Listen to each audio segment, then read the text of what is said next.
புரிவார் அண்ணாமலை. அந்த அண்ணாமலை இருக்க பயமே சிவனடியாரை பாங்கும் மலை. அடிமுடி காணாத அண்ணாமலை. அண்ணா அண்ணா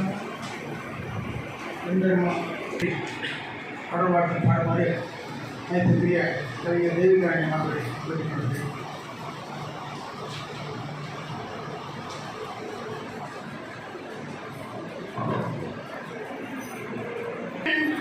எத்தனை ராமன் எத்தனை ராமனடி அவன் நல்லவர் வணங்கும் தேவனடி.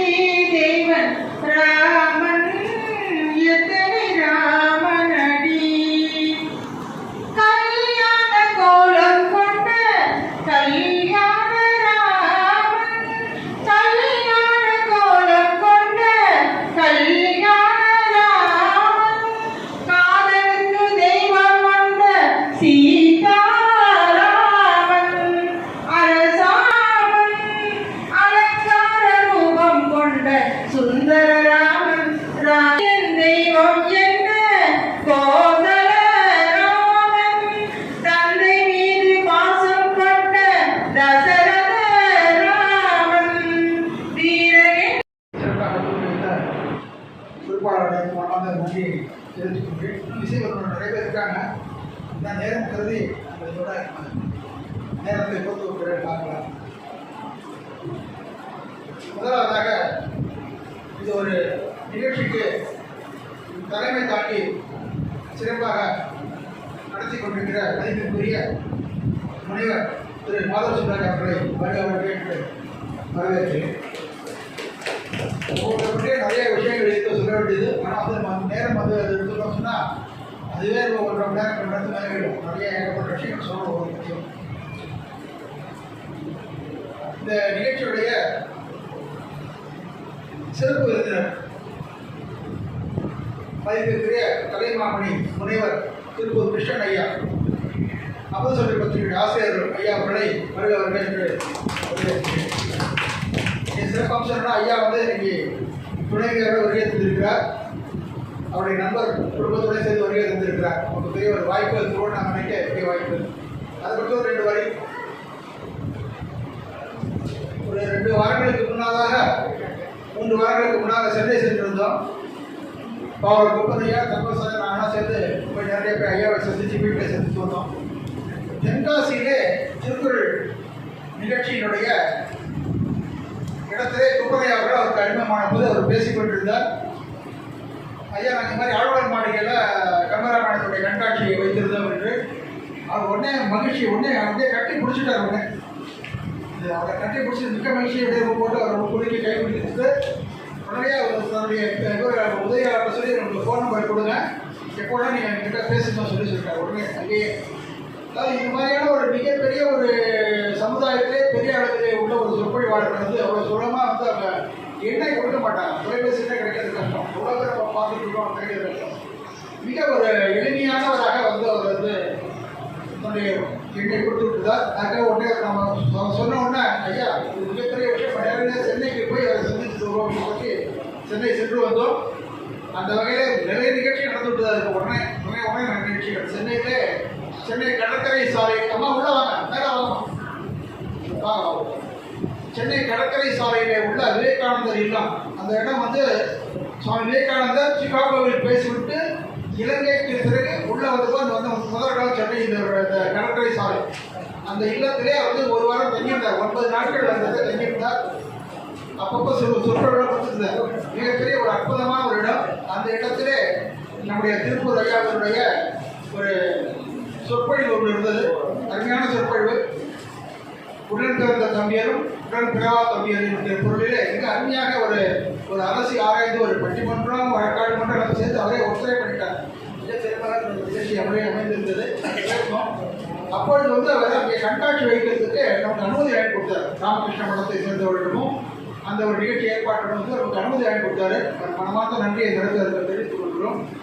ஆனால் ஒரு சென்ற மாதம் கடைசி ஞாயிற்றுக்கிழமை அந்த கடற்கரை சாலையில் உள்ள வந்த ஒரு விவேகானந்தர் இல்லத்திலே நம்முடைய கண்காட்சி அமைக்கப்பட்டது. என் தினகரன் நான் முன்னோட்டு தினகரன் வந்திருந்தாரு.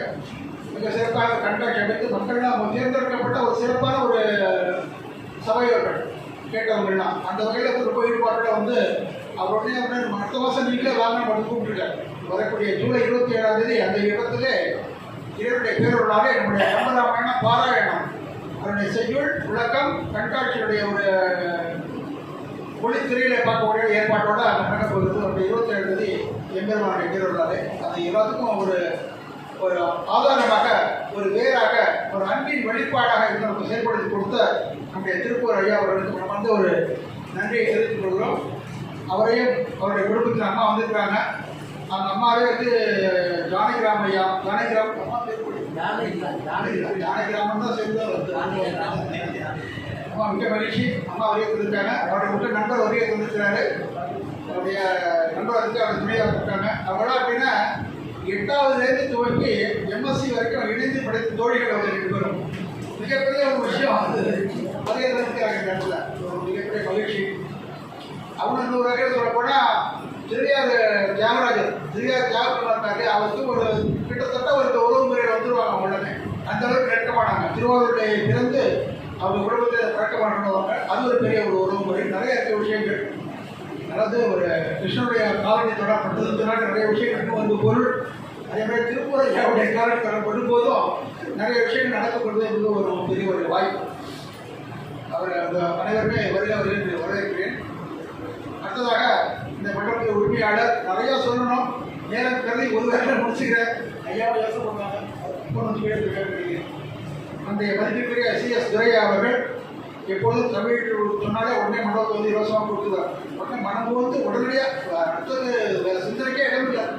அப்படியே தைரியம் பார்த்தா ரைட் அவ்வளோதான் முடியும். அந்த மாதிரி அவர்களுடைய ஐயா அவருடைய வரவேற்கிறோம். மதிப்பிற்குரிய திருவண்ணாமலை மாவட்ட தமிழ் சங்கத்தினுடைய தலைவர் நம்முடைய இந்துராஜ் ஐயா அவர்கள் நம்முடைய திருவண்ணாமலைக்கு மிகப்பெரிய ஒரு ஆலமர புகை என்று சொல்ல வேண்டும். பலரையும் ஒருங்கிணைத்துக் கொண்டு பணிகளை செய்து கொண்டு வந்து கொண்டிருக்கிறார். இந்த வயதிலும் வந்து வயதுன்னு சொல்ல முடியல. மிக இளமையாக துடிப்பாக இப்போட சமீபத்தில் இந்த தெலுங்கானாவிலிருந்து வந்திருக்கிறவுடைய தமிழறிஞர்களுக்கு ஒரு சிறப்பான வரவேற்பு. ஒரு குறுகிய நேரத்தில் ஒரு ஒரு 24 மணி நேரம் தான், ஒரு நாள் 1.5 நாள் தான் நேரம். அதுக்குள்ளே ஏற்பாடுகள் மிக சிறப்பாக செய்திருந்தார். ஐயா அவர்களை வருக என்று வரவேற்கிறேன். அடுத்ததாக மதிப்பிற்குரிய நாராயணமூர்த்தி ஐயா அவர்கள் ரொம்ப எளிமையானவர். அதாவது நிறைய விஷயங்களை சாதிக்கக்கூடிய வல்லமை படைத்தவர். எந்த இடத்துக்கு போனாலும் இவர் ஒரு முன்னிலைப்பட்டு அதை வந்து எந்த வேலையும் அவர் செஞ்சுவார், பண்ண முடியும். ஆனாலும் ஒரு அடக்கமாக பணியோட பெரிய எடுத்துக்கொண்டு ஊக்குவித்துக் கொண்டு அவர் செயல்படுத்திக் கொண்டிருக்கிறார். அவரையும் வருவது என்று வரவேற்கிறோம். நம்முடைய தலைவர் ஐயாவுடைய மாதசுந்தராஜுடைய ஒரு நண்பர்களாக இருந்து 2 முக்கிய விருந்தினர்கள் வெளியே தந்திருக்கிறார்கள். நம்முடைய வட்டாட்சியர் ஓய்வு பெற்ற வட்டாட்சியர் ஐயாவுடைய வருகை என்று வரவேற்கிறேன். ஓய்வு பெற்ற டிஆர்ஓடைய வரவேற்கிறோம். ஐயாவுடைய துணையை வந்து ஐயா பேர் சரியாக தெரியல. மலேசியா திரு ஜெயராமன் அவர்கள் ஐயா அவருடைய வரவேற்கிறோம். அதாவது பெரியவங்கள்லாம் வந்து ஒரு வாய்ப்பு கிடைக்கும் போது இதற்கு நேரம் எடுத்து கஷ்டங்கள்லாம் வருதுலாம். நம்ம இடத்துல வந்து ஒரு ஐயாவுடைய ஒரு ஏற்பாடுகளை ஒன்றே சேர்ந்து வந்திருக்காங்க. இங்கே ஒரு முக்கிய மகிழ்ச்சியை ஏற்பாங்க. அடுத்ததாக நம்முடைய பள்ளியினுடைய ஆசிரியர் பெருமக்கள்லாம் இங்கே வெளியே இருந்திருக்கிறாங்க. ஒவ்வொரு மாதம் வந்து பகலில் வைக்கணும்னு தான் முயற்சி பண்ணுறோம். ஆனால் இந்த ஜூலை மாதத்து ஆகஸ்ட் மாதம் அந்த நேரம் கிடைக்கிறது இந்த மண்டபம் கிடைக்கலாம் கொஞ்சம் ரொம்ப யோசனை பண்ணி வைக்க வேண்டியதுனால மாலை நிகழ்ச்சியை வைக்கிற மாதிரி ஆயிடுச்சு. கொஞ்சம் சுமந்தான் ஆசிரியர் பெருமக்கள் எல்லாமே நேரம் இருந்தால் கூட அதையும் பொருட்படுத்தாத ஆசிரியர் பெருமக்கள் வருகை இருந்திருக்கிறார்கள். உளுந்தூர்பேட்டையிலிருந்து மேல்மலையிலிருந்தோட வருகை இருந்திருக்கிறாங்க. உள்ளூர் பகுதியில் வருகை இருந்திருக்கிறாங்க. அனைவருமே வருகை என்று வரவேற்கிறோம். நம்முடைய திருவண்ணாமலை தமிழ் என்பர்கள் அது ஒன்றும் நம்ம கேட்கவே வேணாம். அதாவது எங்க நிகழ்ச்சி நடந்தாலும் குப்பனை அக்கர் அதாவது பொதுநல அதிகாரி மாதிரி அவருக்கு ஐயா அவர்கள் சொல்லுவாங்க தலைவர்.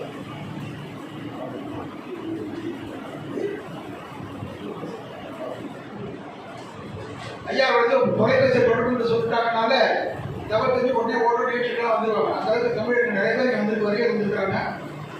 நமக்கு சிறப்பு மதிப்பிற்குரிய மாவட்ட கல்வி அதிகாரியாக ஓய்வு பெற்ற திரு மதியழகன் அவர்கள் இங்கே வருகை இருந்திருக்கிறாங்க. நிறைய பேர் வந்திருக்காங்க. ஒவ்வொருத்தர் சொல்லணும்னா நேரம் ரொம்ப இதுவே நேரம் அதிகம் போயிடும். நிகழ்ச்சியை தாமதமாக ஆரம்பிச்சிருக்கோம். நம்முடைய திருப்பூர் கிருஷ்ணகிரியுடைய அதனுடைய சொற்களை நாம் கேட்க வேண்டும். அது ரொம்ப முக்கியம். அதனால அனைத்து பெருமக்களையும் வருகை என்று வரவேற்று நான் வந்து நிகழ்ச்சி வரவேற்பை நிறுத்திக் கொள்கிறேன். அடுத்ததாக ஒரே ஒரு தகவல், நம்முடைய கம்பராமாயண இயக்கத்தின் தொடர்பாக நிறைய பணிகளை செய்து கொண்டு வந்திருக்கிறோம். ஒரு 3 ஆண்டுகளுக்கு முன்னாலே ஒரு பள்ளிகளிலே 8ஆம் வகுப்பு மாணவர்களுக்கான சான்றிதழ் பயிற்சி என்ற அளவிலே தொடங்கிய இந்த இயக்கமானது அடுத்ததாக ஓவிய கண்காட்சியாக உருவெடுத்தது. அருகிலே வந்து இந்த உணவு அறையிலே ஓவிய கண்காட்சி அருகிலே இருக்கிறது. நம்ம அவசியம் வந்து இந்த உணவு நேரத்தில் உணவை பார்த்து வரலாம். அவசியம் எல்லாமே பார்க்குமாறு வேண்டிக்கொள்கிறேன். 36 ஓவியங்கள், அந்த ஓவியங்களுக்கு தொடர்பான கம்பராமாயண செய்யுள், அவருடைய செய்யுள், மூல செய்யுள், அதற்கான விளக்கம் குழுவினராக வந்து தயார் செய்த அந்த விளக்கம் ரொம்ப அருமையாக இருக்கும். அதாவது சிறிய கையேட்டாக உங்கள் ஊருக்கு அளிக்கப்பட்டுள்ளது. ஒளி காட்சி ஒரு முதல் முறை 2ஆம் முறை இங்கே பண்ணியிருந்தோம். நேரத்துக்கு இந்த முறை இங்கே பண்ணலை.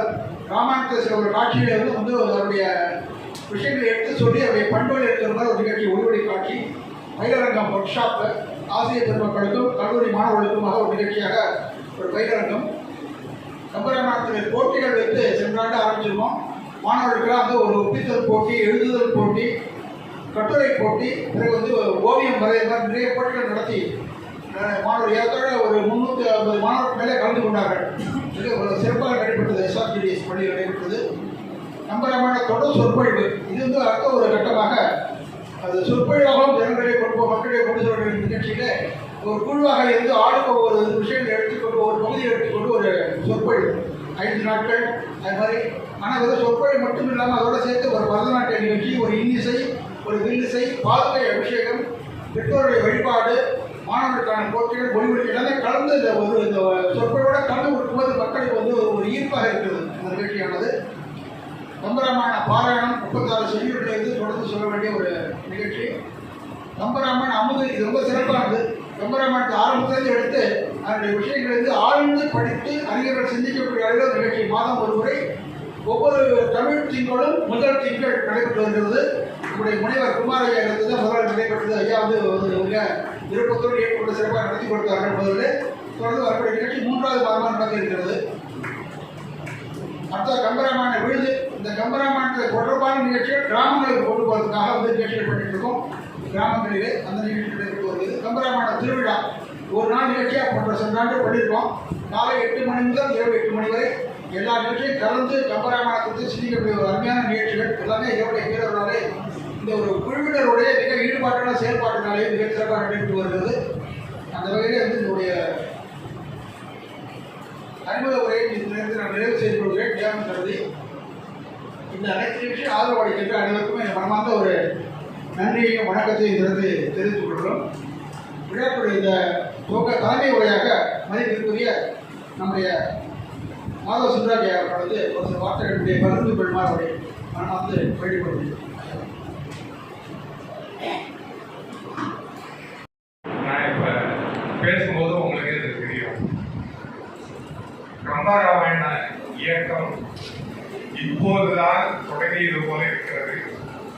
ஆனால் 4ஆம் ஆண்டு தொடக்க விழா இன்று சீரும் சிறப்புமாக நடைபெற்று வருகிறது. சிறப்பு சொற்பொழிவாற்ற திருப்பூரில் இருந்து கலைமாமணி முனைவர் திருப்பூர் கிருஷ்ணனையா அவர்கள் வந்திருப்பது கம்பராமாயணத்திற்கு மேலும் ஒரு மகுடம் சூட்டியது போல இருக்கிறது. ஐயா அவர்கள் அமுத சுரபி என்கிற நூலில் ஆசிரியராக இருந்து பல நல்ல செய்திகளை தந்து வருகிறார்கள். பல நூல்களை எழுதியுள்ளார்கள். அம்மா அவர்களும் இந்த விழாவிற்கு வருகை பெறுகிறார்கள். அவரது உறவினரும் வருகை பெறுகிறார்கள். மிக்க மகிழ்ச்சி. உலகம் எங்கும் சென்று தமிழை பரப்புபவர் ஐயா அவர்கள். அவர் உலக மக்கள் கூடும் திருவண்ணாமலைக்கு வந்து பேசுவது அந்த பேச்சை கேட்பதற்கு நாம் கொடுத்து வைத்துள்ளவர்களாகவும் ஐயா அவர்களுக்கு நமது அன்பான கனிவான வணக்கங்களை தெரிவித்துக் கொள்வோம். கம்பராமாயண இயக்கம் பற்றி ஆற்றி வரும் பணிகள் பற்றி இந்த அழைத்ததிலேயே அனைவரும் தெரிந்து கொள்ளும் வண்ணம் அற்புதமாக தெரிவித்துள்ளார்கள். அழைப்புகள் பிற்பக்கத்தில் பார்த்தால் ஐயா சொன்ன அத்தனை விஷயங்களுடைய அமிர்தசரவி ஆசிரியர் கலைமாமணி முனைவர் திரு மதிப்பிற்கும் மரியாதைக்குரிய தமிழ் கடல் ஐயா அவர்கள் கலந்து கொள்ளும் விழாவில் என்னையும் அழைத்துள்ளார்கள். மிக்க மகிழ்ச்சி. கம்பராமாயண குழு இயக்க தலைவர் திரு கைகட ரமேஷ் பாபு ஐயா, செயலாளர் பாவலர் குப்பன் ஐயா, பொருளாளர் புலவர் ரங்க விஸ்வநாதன் ஐயா, ஒருங்கிணைப்பாளர்கள் கவிஞர் தேவிகா ராணி அம்மா, தினகரன் ஐயா, இவரெல்லாம் ஒவ்வொரு இயக்கத்திலும் அவர்களின் பங்கு மகத்தானது. பெரிய ஜாம்பவான்கள் என்று கூட சொல்லலாம். ஒவ்வொருவரை பற்றியும் ஒரு நாள் முழுவதும் சொல்லலாம். நேரமின்மையால் சொல்ல இயலவில்லை. அருமையான நிகழ்ச்சி நிரல், கால குறியீடு விழாவை ஏற்பாடு செய்துள்ளார்கள். இந்த விழாவில் முன்னிலை வைக்கின்ற ஒவ்வொருவரும் தமிழ் பணி, மக்கள் சேவையில் பங்கு, இறைப்பணி, கல்வி பணி என பொதுமக்களுக்கு உதவிகரமாக இருந்து வருகிற முக்கிய பிரமுகர்களாவார்கள். அண்ணன் CS துரை அவர்கள் தமிழுக்காக தரத்தை எந்தவித கட்டணமின்றி வழங்கி வருபவர், பெரும் உரையாளர். ஆண்டாள் சிங்காரவேலு கல்யாணம் பெயர் ஆசி. அவர்கள் ஆசியோடு இங்கு பல திருமணங்கள், பல நிகழ்ச்சிகள் நடைபெற்று வருகிறது. அதுவும் குளிரூட்டப்பட்ட வசதி, ஏசி. அதற்கடுத்து ஓசி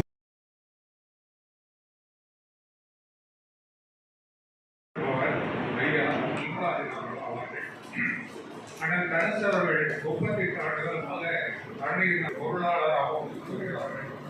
அண்ணன் TS ராஜாராம் அவர்கள் தண்ணீர்நாதன் மணிமண்டபம் அமைய, பெருந்தனக்காரர்களை மணிமண்டபம் அமைய அறங்காவலர் குழு தலைவராக இருந்தவர்.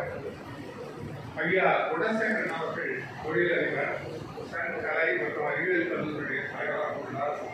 அண்ணன் லாயர் சந்திரமோகன் அவர்கள் சேஷாத்ரி அவர்களுடைய நம்முடன் வங்கியில் எந்த உதவி கேட்டாலும் செய்து தருபவர். இவர்களெல்லாம் இந்த விழாவில் கலந்து கொள்வதில் பெரும் மகிழ்ச்சி அடைகிறோம். கம்பராமாயண இயக்கம் மாணவ செல்வங்களுக்கு கம்பராமாயணத்தை கொண்டு சென்று அவர்கள் வாழ்வில் வளவர வழிவகுத்துள்ளார்கள். இந்த கம்பராமாயண இயக்கம் ஆளுநர் வரை சென்றுள்ளது உண்மையே பெரிய மகிழ்ச்சி அடைகிறோம். கலைமாமணி முனைவர் ஐயா அவர்களின் சிறப்பு சொற்பொழிவை அனைவரும் கேட்க ஆவலாக உள்ளோம். மேலும் மேலும் இந்த கம்பராமாயண இயக்கம் தொடர்ந்து நல்ல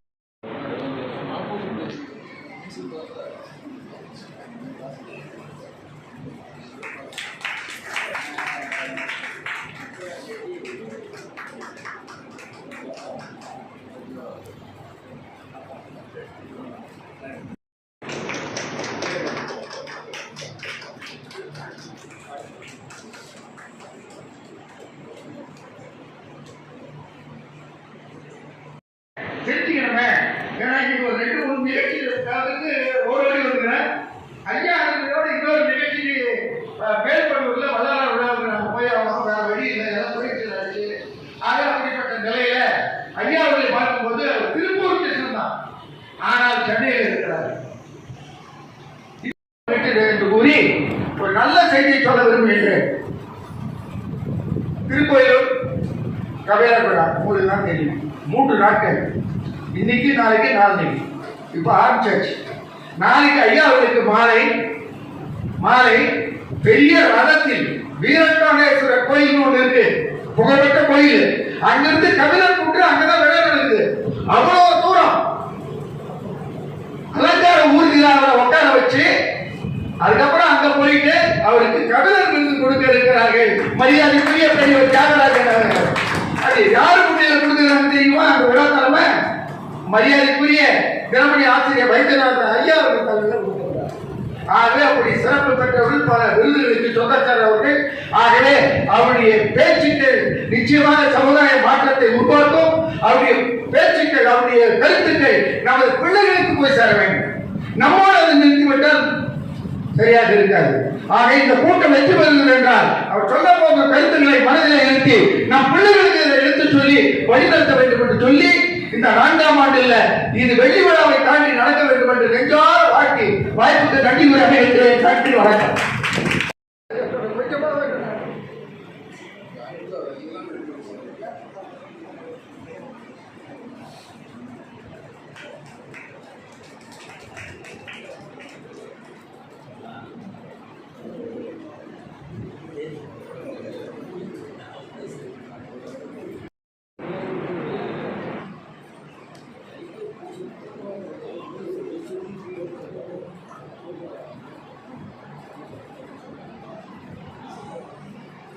ஓகே.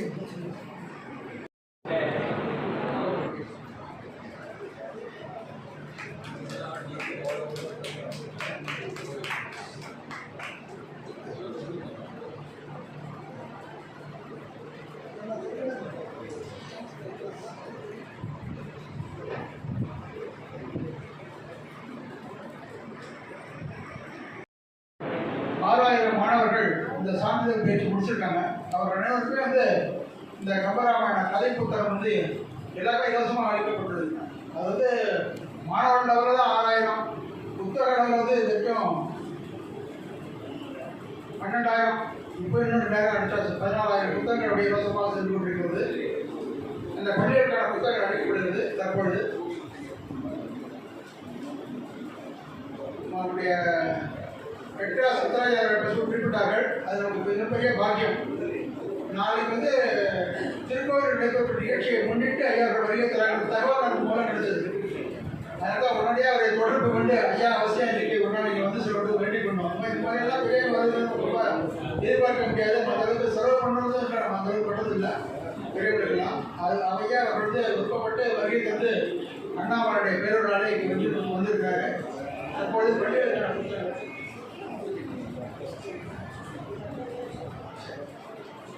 இது வந்து ஒன்று வேலை நாள் ரொம்ப கஷ்டப்பட்டு அஷ்டமி இருக்கணும்னு பார்த்து தேடணும். இன்னைக்கு நவமி பிறந்துருச்சு, இதனுடைய ராமநவமி பிறந்துச்சு. இதில் வந்து ஆடி வெள்ளியை முன்னிட்டு அவங்க உட்காந்துட்டாங்க கொஞ்சம். அதனால் பள்ளிகளுக்கு நேரடியாக சிறிதாக கொண்டு போகிறோம். இங்கே வருகை தந்துள்ள சில பள்ளிகள் வந்திருக்கிறாங்க. அவர்களுக்கு வந்து மேடையில் வந்து புத்தகங்களை பெற்றுக்கொள்ளுமாறு பண்ண வேண்டிக் கொள்கிறோம். முதலாவதாக உளுந்தூர்பேட்டை ஸ்ரீ ராமகிருஷ்ண வித்யாலயா குருகுலத்தில் வருகை தந்துள்ள திரு ஆனந்தகுமார் ஆசிரியர் அவர்கள் அவர்களுக்கு பள்ளிக்கு ஒரு புத்தகம் அளிக்கப்படுகிறது. மொத்த புத்தகங்கள் வெளியே பெற்றப்படணும்.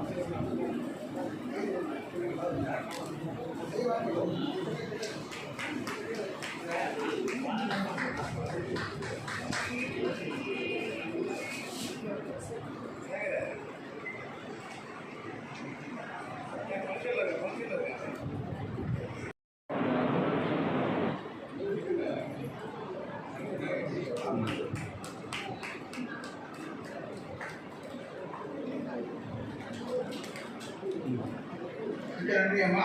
அடுத்ததாக திருவண்ணாமலை ஏவாவேலு பெண்கள் மெட்ரிக் மேல்நிலைப் பள்ளியில் வருகை தந்திருக்கிறார்கள். மணிமேகலை ஆசிரியர்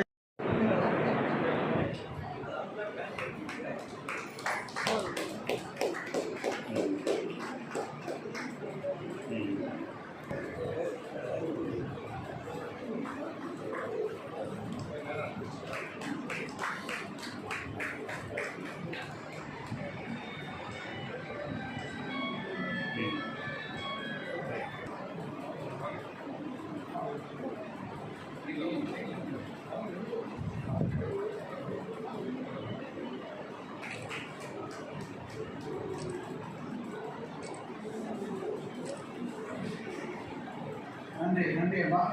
சில பள்ளிகளுக்கு கொஞ்சம் வரைய வந்துருக்குறாங்க. ஆனால் அந்த பள்ளிகள் பதிவில் பண்ணாமல் வேறு பள்ளிகளுக்கு வந்திருக்கீங்களா? வந்ததான் தயவு செய்து சுத்தம் படிக்கப்படுங்க. உங்களுடைய தலைவர் ஓகே பாருங்க கிட்ட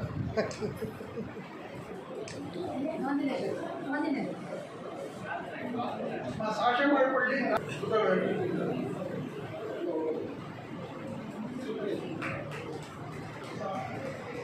இங்கே பாருங்க.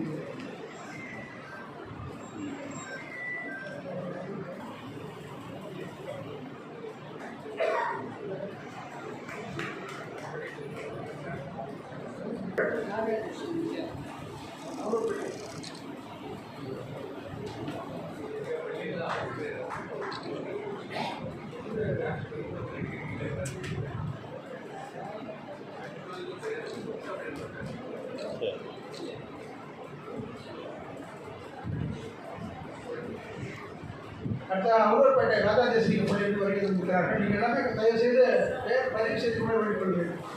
பதிவு செய்து ஐயப்பா வைக்கணும்.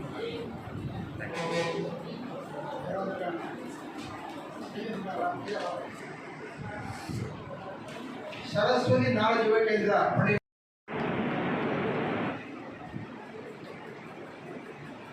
பள்ளி அமைத்த பள்ளிகளுக்கு ஒரு விருது அளிக்கப்படுகிறது. நினைவு பரிசு.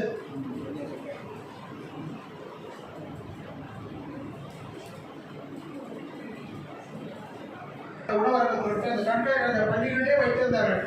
3 நாட்கள் 4 நாட்கள் வேலை வைத்தது மாணவர்கள் பிப்ரவரியில மாதம்.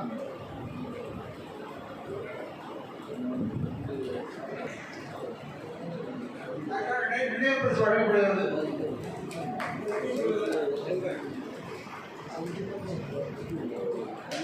தலைவர் கூட்டமைப்பு தலைவர் வருகை தந்து கொண்டிருக்கிறார்கள். முக்கிய மகிழ்ச்சி.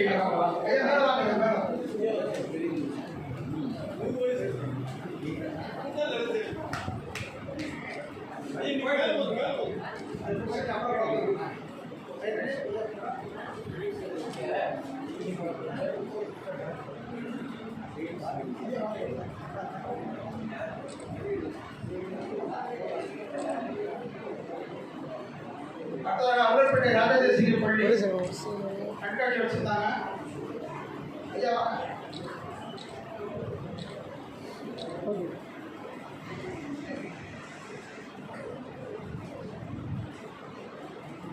அடுத்ததாக கங்கா வித்யாலயா கண்காட்சி வச்சிருந்தாங்க.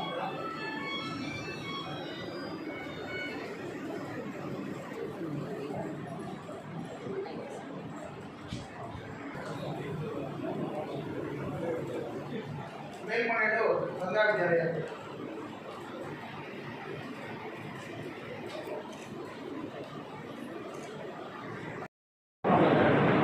நான்காம் ஆண்டு தொடக்க விழாவிற்கு தலைமை பொறுப்பேற்று நடத்தி கொண்டிருக்கும் ஐயா கலைமாமணி திருப்பூர் கிருஷ்ணன் உள்ளிட்ட அவையோர் அனைவருக்கும் என்னுடைய மாலை வணக்கத்தை தெரிவித்துக் கொள்கின்றேன்.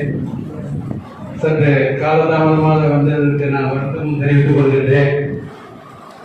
ஏன்னா இந்த வயசிலையும் ஐயா அவர்கள் சரியான நேரத்தில் வந்து சரியாக கூட்டத்தை நடத்த வேண்டும் என்று நடத்தி கொண்டிருக்கிறார்கள். அவர்களுக்கு நாம் உறுதுணையாக இருக்க வேண்டுமே தவிர இந்த அளவிற்கு நாம் எல்லாம் காலதாமதம் வரக்கூடாது என்பது என்னுடைய கருத்து. இருந்தாலும் கண்டிப்பாக கலந்து கொள்ள வேண்டும். ஐயா திருப்பூர் கிருஷ்ணனுடைய உரையை கேட்க வேண்டும். ஏன்னா அவர் பல்வேறு பெரிய பெரிய பேரறிஞர்கள் இருக்கிற இடத்துல பேசக்கூடியவர். நாமெல்லாம் நம்ம ஊர் சின்ன ஊர், இந்த ஊரில் வந்து நமக்கு பேசும்போது அந்த வாய்ப்பை நாம் நழுவிடக்கூடாது என்பதை கருத்தில் கொண்டு அவருடைய பேச்சை உங்களோடு நானும் ஆவலாக கேட்க ஆசைப்படுகின்றேன். எனவே இந்த நிகழ்ச்சிக்கு இணையும் அளித்து விரைவுபடுத்திய அனைவருக்கும் நன்றி கூறி விடைபெறுகிறேன். நன்றி, வணக்கம்.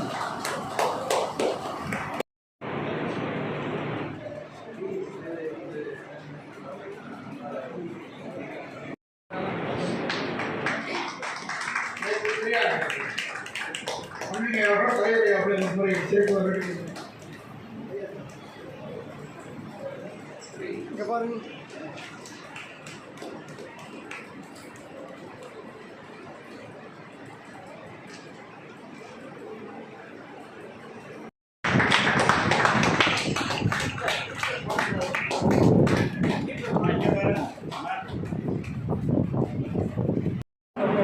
அனைவருக்கும் வணக்கம். ஒரு இனிமையான மாலை பொழுது மிகச் சிறப்பாக கைத்தல நிறைவினி சுருக்கமான அண்ணாமலையார் பற்றிய பாடல், ராமன் எத்தனை ராமன் அடிப்பாடல் அப்படி பாடி அற்புதமாக இந்த நிகழ்ச்சி தொடங்கி வைக்கப்பட்டிருக்கிறது. யார் பெயரை சொல்வது யார் பெயரை விடுவது என்று தெரியவில்லை. இந்த அளவுக்கு மிக சிறப்பாக பேசிய மாதவ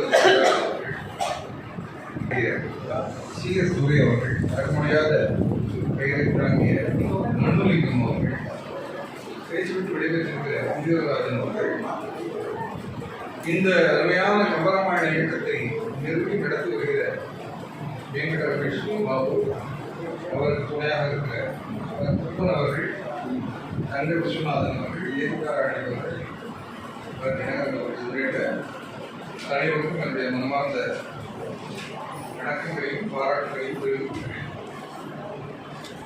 தமிழ்நாட்டில் எத்தனையோ வகையான இலக்கிய இயக்கங்கள் இருக்கின்றன. திருக்குறள் மன்றங்கள், கம்பர் விழாக்கள் என்று பல வகையான இலக்கிய ரீதியான அமைப்புகள்.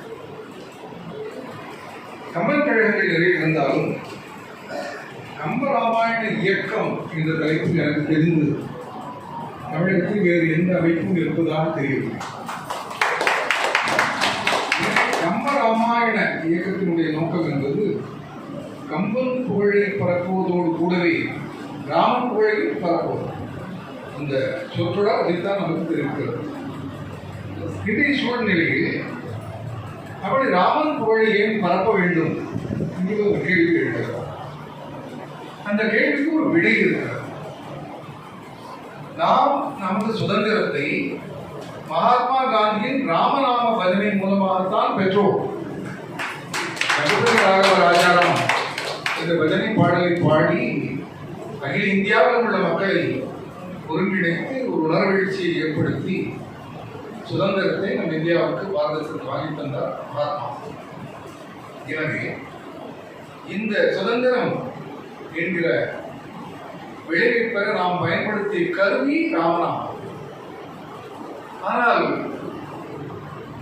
பாபு சிதம்பரம் பிள்ளை, பாவேஸ்வரியர், பாரதியார், லாலா லஜபத் ராய், லால் பகதூர் காந்தி, லால் பகதூர் சாஸ்திரி என்று உள்ளிட்ட எத்தனையோ தேச தலைவர்கள் கனவு கண்ட சுதந்திரமா இது. நினைத்து பாருங்கள். அண்மையில் தான் காமராஜரின் பிறந்த நாளை ஜூலை 15 அன்று கொண்டாடுவோம். இன்றைய அரசியல் காமராஜர் இருக்கிறாரா? சிந்தித்து பாருங்கள். பத்திரிகையை திறந்தால் என்ன வகையான செய்திகள் என்று கொஞ்சம் கவனித்து பாருங்கள். அப்படியானால் காந்தியும் உயர்ந்த தியாகிகளும் கனவு கண்ட சுதந்திர இந்தியா இன்னும் உருவாகவில்லை. அப்படி உருவாக வேண்டுமானால் என்ன கருவியால் சுதந்திரத்தை பெற்றுவோமோ அதே கருவியை இன்னும் வலுப்படுத்த வேண்டும். நமக்கு சுதந்திரம் வாங்கி தந்த அந்த ராமநாமத்தை, ராமாயணத்தை, கம்பராமாயணத்தை இயக்கமாக்கி தொடர்ந்து நடத்துவதன் மூலமாக தேசத் தலைவர்கள் கனவு கண்ட சுதந்திர இந்தியா உருவாகும் என்று நாம் நம்பலாம். அந்த வகையில் தமிழகமெங்கும் ஏராளமான கம்பன் கழகங்கள் இருந்தாலும் பெயரிலேயே கம்பராமாயண இயக்கம் என ராமாயணத்தையும் தாங்கியுள்ள இந்த இயக்கமானது மிகப்பெரிய பணியை ஆற்றிக் கொண்டிருக்கிறது. இது மாபெரும் பணி. அது ஆற்ற வேண்டும். 4ஆம் ஆண்டு தொடக்க விழா போல் இது வளர்ந்து தொடர்ந்து நடைபெற்று 100 நூற்றாண்டு காண வேண்டும் என்று மனமாற வாழ்த்து அதன் பொருட்டு ராமபிரானை கம்ப ராமாயணம் இல்லையா? நாம் ராமாயணத்தை பேசினாலும் தமிழுக்கு ராமாயணத்தை கொடுத்தவன் கம்பர். கம்பனை பற்றி நிறைய செவிவழி கதைகள் இருக்கின்றன. அந்த கதைகள் உண்மையா புனைவா என்பதை பற்றின ஆதாரங்கள் எதுவும் நமக்கு இல்லை. ஆனாலும் அந்த கதைகள் எப்படி இருந்தாலும், உண்மையாக இருந்தாலும் புனைவாக இருந்தாலும், அவைகள் கம்பனின் பெருமையை பேசுகின்றன. அந்த வகையில் சுவாரஸ்யமான அப்படிப்பட்ட சில கதைகளை நாம் தெரிந்து கொள்வது இன்றைய மாலை பொழுதில் கண்ணியமாக வழக்கமான கதைகள். தமிழில் வினோத சமஞ்சரி இன்னும் புத்தகம் இருக்கிறது. அதில் இது போன்ற பல கதைகள் கொஞ்சம் அந்த கால தமிழில் எழுதப்பட்டு இடம்பெற்றிருக்கின்றன.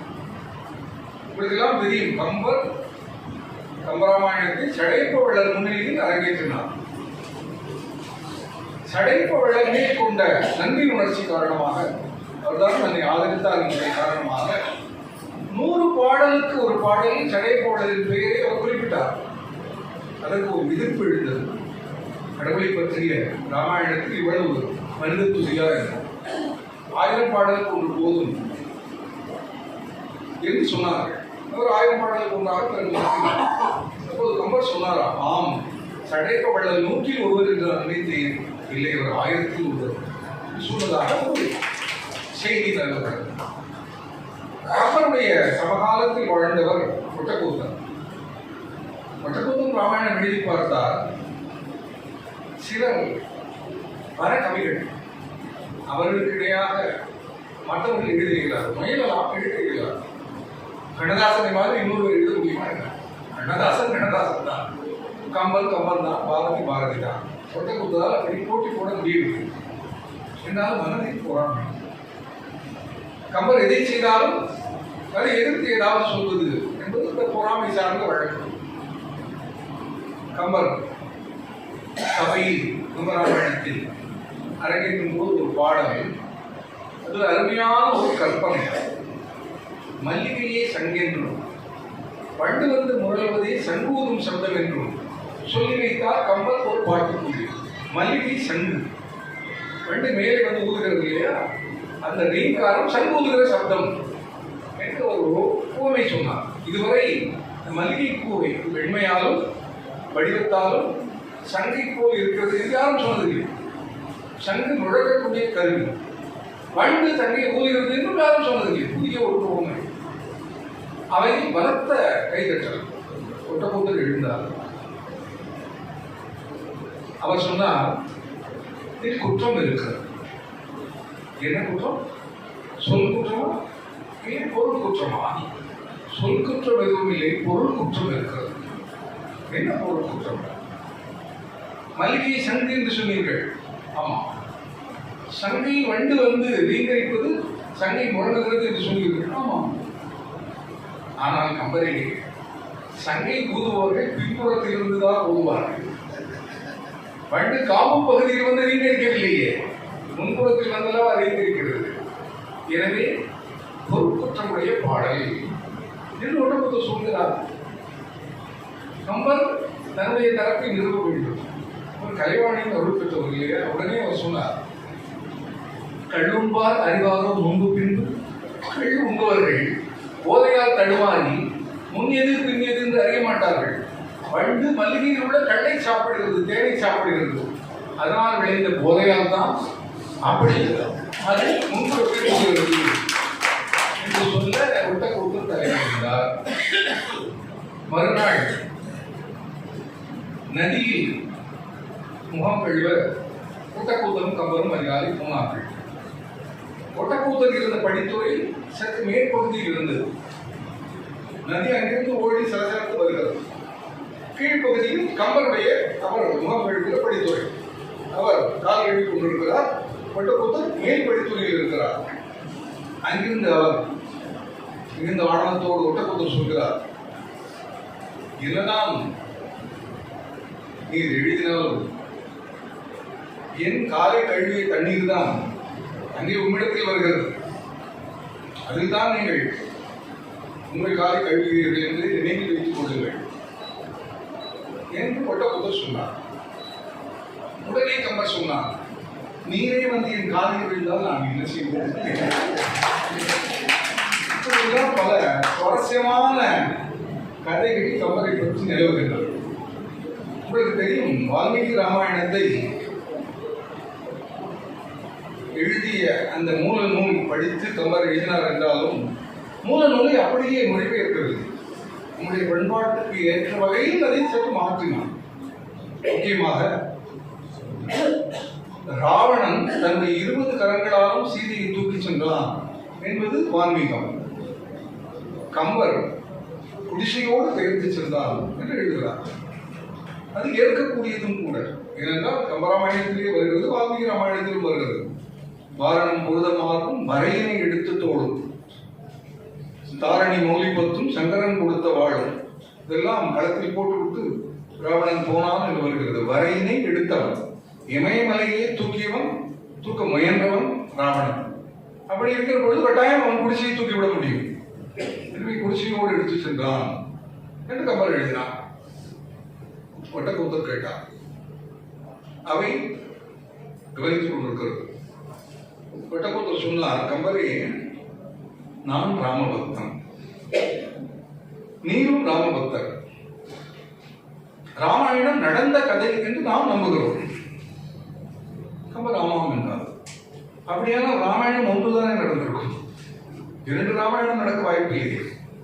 ஒன்று ராவணன் சொன்னது செய்தது போல் 20 கைகளால் தூக்கி இருக்க வேண்டும், இல்லாவிட்டால் குடிசையோடு போயிருக்க வேண்டும். 2 எப்படி நடந்திருக்க முடியும்?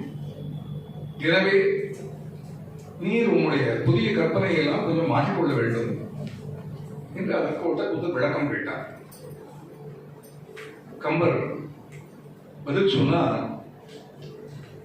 நானும் அறியேன், அவளும் பொய் சொல்றாள். எனக்கு அது என்ன என்று இப்போது தெரியவில்லை. ஆனால் கலைவாணி அவள் பொய் சொல்ல மாட்டாள். ஏனென்றால் கலைவாணி தான், அவளுடைய கருமையால் தான் என் மூலம் அவள் ராமாயணத்தை எழுதி கொண்டிருக்கிறாள். எனவே பதில் நாளை சொல்கிறேன் என்று கம்பர் சொன்னார். அவர் அன்று இரவு தியானத்தில் ஆழ்ந்தார். கலைவாணி தோன்றி புதிய விடையை அவருக்கு சொன்னாள். மறுநாள் அவைக்கு வந்தார். அதே கேள்வி, ஒட்டக்கூத்தரின் கேள்வி, இந்த ராமாயணம் நடந்தது ஒன்றுதான் நடந்திருக்க முடியும். கம்பர் சிரித்து வாரிவது சொன்னார், நண்பரே, யுகங்கள் 4: கிருதயுகம், திரேதாயுகம், துவாபர யுகம், கலியுகம்.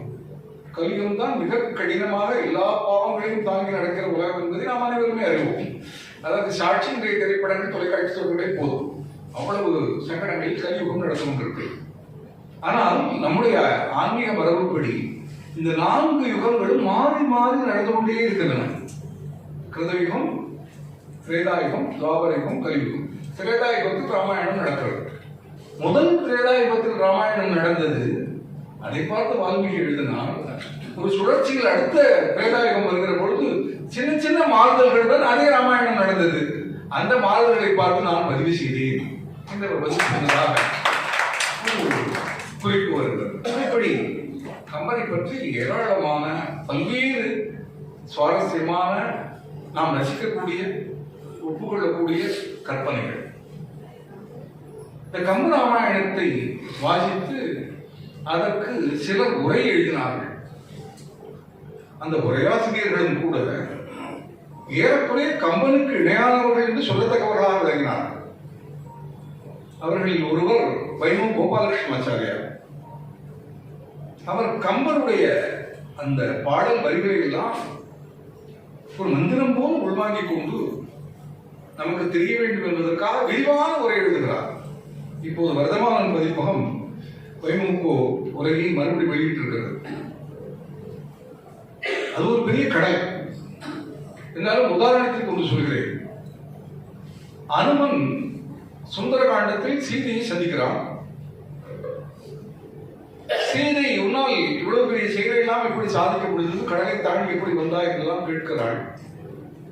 அனுமன் விஸ்வரூபம் எடுக்கிறான். அப்படி எடுக்கிற பொழுது அனுமனுடைய கால்கள் இலங்கையில் அழுத்துவதால் கடல் மீன்கள் தரைக்கு வந்து புரள்கின்றன. அனுமனுடைய தலைமுடி வானத்தை தொட்டதால் அந்த தலைமுடியில் சிக்கிய நட்சத்திரங்கள் மரங்களில் சிக்கிய மின்மினி கூட்டங்களைப் போல் தென்படுகின்றன. சூரியன், சந்திரன் இரண்டும் அனுமனின் 2 காதுகளிலும் குண்டலங்கள் போல் தென்படுகின்றன. இதெல்லாம் கம்பர் வர்ணிக்கிறார். அந்த பாடலுக்கு உரை எழுதுகிற பொழுது வைமு கோபாலகிருஷ்ணாச்சாரியார் எழுதுகிறார். அவரே ஒரு கவிஞர் மாதிரி எழுதுகிறார். அவர் சொல்கிறார், அது ஒரு சித்தி, அஷ்டமா சித்தி என்கிறோம் இல்லையா, அணிமா, மகிமா, லகிமா என்றெல்லாம் 8 வகை சித்தி. அந்த சித்தியில் ஒவ்வொன்றையும் அவர் விளக்குகிறார். அணிமா என்ற சித்தியை விளக்கி வைமு கோபாலகிருஷ்ணாச்சாரியார் எழுதுகிற பொழுது எழுதுகிறார், அது மிக மிக மெல்லிய உருவம் எடுக்கிற ஒரு ஆற்றல். எப்படிப்பட்ட உருவம் எடுப்பது என்றால், சோ என்று பெய்கிற பெரும் மழையின் இடையே மழை நீர் மேலே படாதவாறு இடைவெளியில் மெல்லிய வடிவெடுத்து நடக்கும் ஆற்றல் என்று எழுதுகிறார். இது கம்பர் எழுதியதல்ல, வைமுகோ எழுதியது. உரையாசிரியர்களும் கூட கம்பனை, கம்பராமாயணத்தை மிகப்பெரிய அளவில் ரசித்து பெருமைப்படுத்தி இருக்கிறார்கள். இப்படி ஏராளமான செய்திகள் கம்பனில் உண்டு. நாம் இன்றைய சமூகத்துக்கு சொல்ல வேண்டிய சில அற்புதமான விழுமியங்கள் கம்பெனியில் இருக்கின்றன. அதோடு கம்பன் சொல்லாத, வள்ளுவன் சொல்லி கம்பன் சொல்லாத ஒன்றும் இருக்கிறது. நேரம் இருந்தால் அதையும் பார்ப்போம். வள்ளுவன் சொல்கிற எல்லா வகையான அறக்கருத்துக்களையும் ஏதோ ஒரு வகையில் கடையில் கொண்டு வந்து கம்பர் மக்களுக்கு பாடம் போடுகிறார். அதில் ஒன்று வால்மீகத்தில் இல்லாது கம்பனில் இருப்பது. அது வால்மீகி கிடையாது, ஆனால் கம்பனில் இருக்கிறது. என்ன? அண்ணலும் நோக்கினான், அவளும் நோக்கினாள். உப்பருகையிலிருந்து அவர்கள் சீதை பார்க்க, ராமன் பார்க்க அவர்களிடையே காதல் மலர்கிறது. கம்பர் சொல்கிறார், பிரிந்தவர் கூடினால் பேசவும் வேண்டுமோ? அவர்கள் பார்க்கடல் காதலர்கள். பிரிந்தவர்கள் இன்று சேர்ந்திருக்கிறார்கள், ஆனால் பேச்சே தேவையில்லை. கண்ணும் கண்ணும் பேசினால் வாயால் பேச தேவையில்லை. இது ஒரு திருக்குறளுடைய விளக்கம் தான். கண்ணோடு கண்ணினை நோக்கி வாய்ச்சொற்கள் என்ன பயனும் இல்லை. இது திருக்குறள் அன்பர்கள் நிறைய பேர் இருக்கிறீர்கள். இந்த குறளுக்கு பரிமேலழகர் தொடங்கி என்னுடைய ஆசிரியரான சுஜாதா வரை ஒரே வகையான பொருளைத்தான் சொல்லியிருக்கிறார்கள். அதாவது கண்ணோடு கண்ணினை நோக்கி அவர்கள் கண்ணாலேயே பேசிக் கொள்வார்கள். எனவே வாயால் பேச வேண்டிய தேவையில்லை, வாய்ச்சொற்கள் என்ன பயனும் இல்லை என்பதுதான் எல்லோரும் சொன்ன பொருள். அது ஒரு புறம் இருக்கட்டும். நாம் சிலரை கவி என்கிறோம், சிலரை மகாகவி என்கிறோம். குற்றால குறவஞ்சி எழுதிய திருக்கூட ராசப்ப கவிராயர் கவி, காளமேகம் கவி காளமேகம். ஆனால் வள்ளுவர் மகாகவி, கம்பர் மகாகவி, பாரதியார் மகாகவி பாரதியார். அப்படியானால் நமக்கு ஒரு எண்ணம் எழுகிறது, கவிக்கும் மகாகவிக்கும் உள்ள வேற்றுமை என்ன? இருவரும் உயர்வானவர்கள் என்றாலும் ஒரு சிலரை மட்டும் மகாகவி என்று ஏன் சொல்கிறோம்? காப்பியங்கள் எழுதியவர் மகாகவி என்றால் பாரதியார் பெரிய அளவில் கம்பராமாயணம் போல் ஒன்றும் எழுதவில்லை. ஆனால் கவிக்கும் மகாகவிக்கும் உள்ள வேறுபாடு என்னவென்றால், கவி எழுதிய கவிதை மிகச்சிறந்தது, ஆனால் எல்லா காலத்திலும் ஒரே பொருளை தரும். மகாகவி எழுதிய கவிதை அவரையும் மீறி இறையருளால் எழுதப்பட்டது. ஆகையால் காலத்திற்கு திறந்தாற் போல் அது பொருள் தந்து கொண்டே போகும். ஜெயகாந்தனும் நானும் ஒரு மேடையில் பேசினோம். அந்த விழா நடப்பதற்கு முன்னால் மிகப்பெரிய அரசியல் தலைவர்கள், பெண்கள் பலர் அணிமணிகளை புனைந்து கொண்டு திருமண ஊர்வலம் நடந்த அந்த காலகட்டம். அவர் அரசியல் பேசவில்லை, இது சொல்லவும் இல்லை, ஆனால் மக்களுக்கு அது தெரியும்.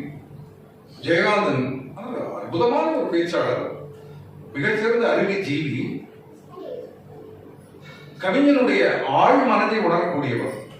அவர் பேசுகிற போது சொன்னார், மாதர் தம்மை இழிவு செய்யும் மடமையை கொளுத்துவோம் என்றார் பாரதி.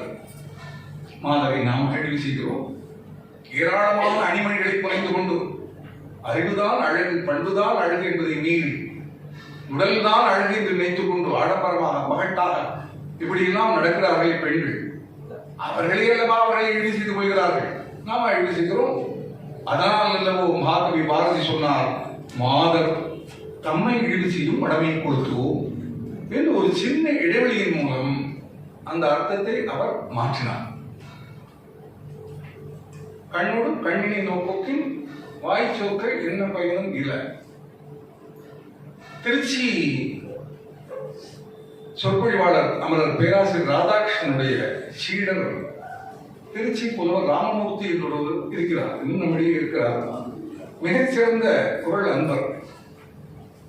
அவர் இந்த கண்ணோடு கண்ணினை நோக்கத்தின் வாய்ச்சொற்கள் என்ன பயனும் இல்லை என்ற குரலுக்கு இன்றைய காலத்துக்கு ஏற்ற ஒரு உரையை சொல்கிறார். அந்த உரைக்கு அந்த குரல் இடம் தருகிறது. அதனால்தான் வள்ளுவர் மகாகவி. அவர் சொல்கிறார், ஜாதி மத பேரங்களை கருதாது, ஏன் நாடு விட்டு நாடு என்பதை கூட கருதாது, யாரை வேண்டுமானாலும் காதலித்து யார் வேண்டுமானாலும் திருமணம் செய்து கொள்கிற ஒரு சூழல் இன்று இருக்கிறது. புத்தரின் காலடியில் கிரிசா கௌதமி என்கிற அந்த பெண்மணி ஒரு இறந்த தன் குழந்தையை கிடத்தி அதற்கு உயிர் தர வேண்டும் என்று வேண்டினாள். புத்தர் சாவே நடக்காத வீட்டிலிருந்து ஒரு பிடி எள் வாங்கி வா என்றார். போய் பார்த்தால் அப்படி வீடே இல்லை, ஆறுதல் அடைந்தாள். புத்தர் சங்கத்தில் சேர்ந்து துறவினியானாள் என்கிறது புத்தர் சரித்திரம். அதுபோல இந்த கலப்பு திருமணமே நடக்காத வீட்டிலிருந்து ஒருபடி அச்சத்தை யாராவது வாங்க முடியுமா என்ன? எல்லார் வீட்டிலும் தூரத்து சொந்தத்திலாவது ஒரு கலப்பு திருமணம் நடைபெற்றிருக்கும். அது இன்றைய போக்கு.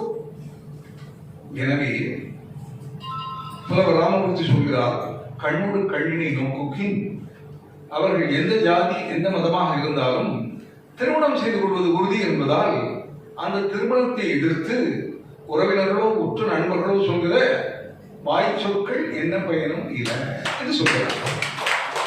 அந்த விஷயத்திற்கு இந்த திருக்குறள் இடம் கொடுப்பதுதான் ஆச்சரியம். அதனால்தான் மகாகவி, அதனால்தான் கம்பர் மகாகவி. அப்படி கண்ணும் கண்ணும் பார்த்து ராமனும் சீதையும் மனம் ஒன்றி அதன் பிறகு திருமணம் நடைபெற்றது என்று கம்பர் சொல்வதில் ஒரு அழகு இருக்கிறது. வால்மீகத்தில் இல்லாத அழகு என்ன? திருமணம் என்றால் முதலில் அந்த பெண் சம்மதிக்க வேண்டும். ஒருதலை காதல், என்னை திருமணம் செய்து கொள்ளவில்லையா உன் முகத்தில் ஆசிட் வீசுவேன் என்பது திருமணம் அல்ல, காதல் அல்ல. காதல் என்றால் இரு மனங்கள் இணைய வேண்டும். இல்லறத்தை பற்றி கடதாசன் எழுதுவார், கேள்வி வரும்போது பதில் ஒன்று வேண்டும், கேட்க நினைக்காத மனம் ஒன்று வேண்டும். மனைவி மேல் கணவனுக்கும் கணவன் மேல் மனைவிக்கும் நம்பிக்கை இருக்க வேண்டும். அப்படிப்பட்டது காதல், அப்படிப்பட்டது இல்லற வாழ்வு. ஆனால் கம்பன் காட்டுகிற உயர்வான காதலை படிக்கிற பொழுது இன்றைய காதலை பற்றி நமக்கு கேள்வி எழுகிறது. ஒரு அன்பான காதலன் ஒரு பெண்ணை காதலிக்கிறான், அவளை உள்ளமுள்ள காதலிக்கிறான், மனப்பூர்வமாக காதலிப்பதாக சொல்கிறான். ஆனால் அவளுடைய எண்ணம் தெரிய வேண்டும். அவளுக்கு ஒரு காதல் கடிதம் எழுதுகிறான், அன்பே நான் உன்னை மனமாக நேசிக்கிறேன், மணந்தால் உன்னைத்தான் மணப்பேன், கட்டாயம் உன்னுடைய சம்மதத்தை எனக்கு தெரிவி அன்புடன். பின் குறிப்பு, ஒருவேளை உனக்கு என்னை பிடிக்கவில்லை என்றால் தயவு செய்து இந்த கடிதத்தை உன் தங்கியிடம் கொடுத்து. இது ஒரு காதல். இப்படிப்பட்ட காதல்.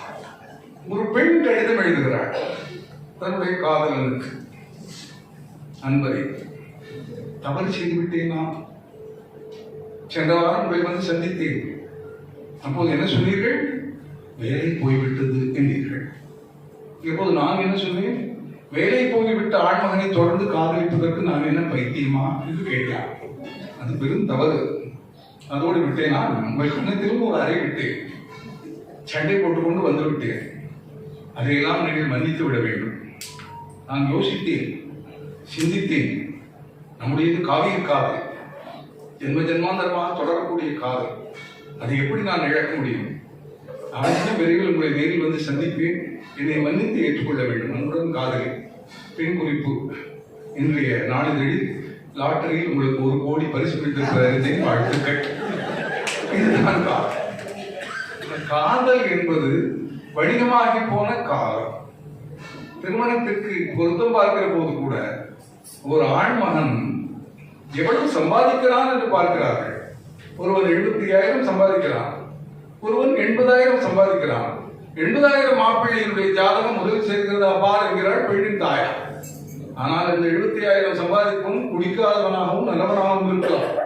80,000 சம்பாதிப்பவனின் பாதி பணம் குடியிலேயே போய்விடலாம். எனவே ஆண்களுடைய குணத்தை, பெண்களுடைய குணத்தை பார்க்க வேண்டும் என்கிற அந்த போக்கு இன்று மிக மிக குறைந்து விட்டது. ஆனால் கம்பர் என்ன நினைத்தார்? ராமன் வில்லை ஒடித்து அந்த வீரத்தின் பரிசாக சீதையை பெற்றால் சீதைக்கு அவனை பிடித்திருக்க வேண்டும் என்ற அவசியம் இல்லை, இல்லையா? அது ஒரு போட்டி அல்ல, அது ஒரு பந்தயம் அல்ல. அதை ஜெயிப்பதற்கு அது 2 மனங்களில் கலக்க வேண்டும். எனவேதான் கம்பர் ஒரு புதிய காட்சியை அரங்கேற்றுகிறார், வால்மீகத்தில் இல்லாத காட்சி. இருவரும் காதலித்து திருமணம் செய்து கொள்கிறார்கள். அது காதல். காதலை பற்றி பேசுகிற கம்பராமாயணம் மிக மிக அற்புதமாக தாய்ப்பாசத்தை பற்றி பேசுகிறது. தாய்ப்பாசம் என்பதை விட ராமனுக்கு 3 தாய்மார்கள், கோசலை பெற்ற தாய், சுமித்திரை, கைகேயி, இருவரும் வளர்த்த தாய்மார்கள். கம்பராமாயணத்திலேயே இது வருகிறது இந்த செய்தி.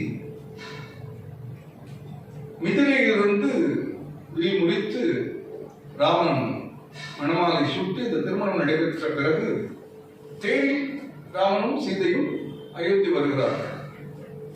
அப்போது தேரை பின்தொடர்ந்து ஓடி வருகிறாள் சீதையின் தோழி நீலமாலை. அவள் கையில் ஒரு தங்க கிளி கூண்டு, அது ஒரு குஞ்சு கிளி. சீதா, இந்த கிளியை நீ வளர்த்தாய், இந்த கிளி உன்னை பிரிந்து இயங்கும், பிறந்த வீட்டு சீதனம் போல அந்த கிளியை எடுத்துக்கொள். சீதை பறிவோடு வாங்கிக் கொள்கிறார். ராமன் இதை பார்த்து சிரித்துக் கொள்கிறான். சீதை ராமன் இருவரும் சென்ற அந்த தேர் அயோத்தி வருகிறது. அவர்களுடைய மன வாழ்க்கை தொடங்குகிறது. ஓரிரு நாட்கள் ஆகியிருக்கும். ராமன் நந்தவனத்தில் காத்திருக்கிறான். மாலை நேரம். சீதை கிளியோடு சொல்கிறாள். ராமன் நகைத்தவாறே சொல்கிறான், ஒரு கிளியை ஏந்தி கொண்டு வருகிறது என்று சொல்கிறான். சீதை வெட்கப்படுகிறாள். சீதை சொல்கிறாள், நாதா, விரைவில் நீங்கள் மன்னராகி விடுவீர்கள். அப்போது உங்கள் கைகளில் குழந்தையை கொடுத்து பெயர் வைக்க சொல்வார்கள் மக்கள் எல்லாம். நீங்கள் பலருக்கு பெயர் சூட்டுவீர்கள். அதற்கு ஒரு ஒத்திகை மாதிரி இந்த கிளிக்கு பெயர் சூட்டுங்களேன், ஏதாவது ஒரு பெயர். ராமன் கேட்கிறான். கிளியை கையில் வாங்கி கொண்டு பெயர் சூட்ட வேண்டும் என்று சொன்னால் எப்படி? இது பெட்டை கிளியா ஆண் கிளியா? அதற்கு தகுந்த மாதிரி தானே பெயர் சூட்ட முடியும். சீதை சொல்கிறார், ஓரிடம் விட்டு நிரந்தரமாக இன்னொரு இடம் வருவது பறவையாக இருந்தாலும் கூட பெண் பறவையாகத்தான் இருக்கும். அவருடைய ஆனந்தம். ராமன் பச்சை கிளியின் இறகுகளை தாமரை கரத்தால் மெல்ல தடவி கொடுத்து சீதையிடம் சொல்கிறான், அன்பே சீதா, இந்த உலகத்தில் எந்த பெண்ணை எல்லோரையும் விட நான் அதிகமாக நேசிக்கிறேனோ அந்த பெண்ணின் பெயரை இந்த கிளிக்கு சூட்டப் போகிறேன். சீதைக்கு வெட்கம் பிடுங்கி தின்கிறது. அவர் தலை புரிந்து கொள்கிறாள். ராமன் சீதையின் முதுகை தடவி சொல்கிறான் அந்த பெயரை. கைகேயி என்று அழைக்கிறான். ராமனுக்கு கைகேயின் மேல், வளர்த்த தாயின் மேல் அத்தனை பாசம் என்கிறது கம்பராமாயணம். இதை சீதை சுந்தரகாண்டத்தில் நினைத்து பார்க்கிறார். உரையாசிரியர்கள் என்ன சொல்கிறார்கள் தெரியுமா? பின்னால் கைகேயி மன்னரை சொன்னதையெல்லாம் அப்படியே திருப்பி சொல்ல போகிறார். சொன்னதை சொல்லும் கிளிப்பிள்ளை என்பதால் இந்த கிளிக்கு கைகை பெயரை வைத்தார் என்று உரையாசிரியர்கள் அதில் ஒரு நயம் கண்டு எழுதுகிறார். உயர்ந்த தாய் பாசத்தை கம்பராமாயணம் தாய் சொல் கட்டாத தனியனாய் எப்படி ராமன் விளங்கினான். கைதானே காட்டுக்கு போக சொல்கிறார். தசரதன் மூலமாக அந்த ஆணை வருகிறது. ஆனால் அந்த ஆணை கையிட்ட ஆணை தான். தசரதன் வேறு வழி இல்லாமல் அதற்கு ஒப்புதல் முதல் அளித்தான். அவ்வளவுதான். கம்பராமாயணம் தாய்ப்பாசத்தை பேசுவதோடு கூட முக்கியமாக ஒரு விஷயத்தை சொல்கிறது. நாம் அனைவரும் உணர்ந்து ஆராய்ந்து நம் வாழ்வில் ஏற்றுக்கொள்ள வேண்டிய ஒரு செய்தி கம்பராமாயணத்தில் இருக்கிறது. அது என்ன? ஊழ் விதி. விதி உண்டு என்கிறது கம்பராமாயணம். விதி உண்டு என்பதை ஏற்றுக்கொள்வது என்பது சோம்பேறிகளின் தத்துவம் அல்ல. நாம் செய்வதையெல்லாம் செய்யலாம். ஆனால் நம்மை மீறிய செயல்கள் நடக்கிற போது மருகி குமைந்து அழுது வாழ்வை நாம் எழுந்துவிடக் கூடாது. அது விதி, முன்வினை, அதை விட்டு விடுவோம். அந்த முன்வினையை இந்த இப்போதைய துயரத்தால் அனுபவித்து நாம் கழிக்கிறோம். அது நல்லதுதான் என்று புரிந்து கொள்ள வேண்டும் என்பதுதான் தமிழர் மரபு. சிலப்பதிகாரம் சொல்கிறது, அரசியல் பிழைத்தோக்கு அறம் கூற்றாவதும் உரைசால் பத்தினி உயர்ந்தோர் இழைத்தலும் ஊழ்வினை உறுத்து வந்து ஊட்டும் என்பதும் சூழ்வினை சிலம்பு காரணமாக நாட்டு துணியாமோ பாட்டுடை செய்ய சிலம்பினுடைய கோட்பாடு. வள்ளுவம் பேசுகிறது, ஊழியர் பெருவழி ஆவல மற்றொன்று சூழிலும் சார்ந்தும் தரும். நீங்கள் கேட்கலாம், அதே வள்ளுவம் சொல்கிறது ஊழையும் முப்பக்கம் காண்பர் என்று. ஊழை வெற்றி பெறலாமே என்று. ஊழை வெற்றி பெறலாம் என்று நினைப்பது வள்ளுவர் நகைத்துக் கொண்டே சொன்ன ஒரு குரல். ஏனென்றால் ஊழை நீங்கள் வென்றால் வென்ற நிலைமைதான் உங்களுடைய ஊழ் என்று ஆகிவிடும். இறுதி நிலைமைதானே விதி.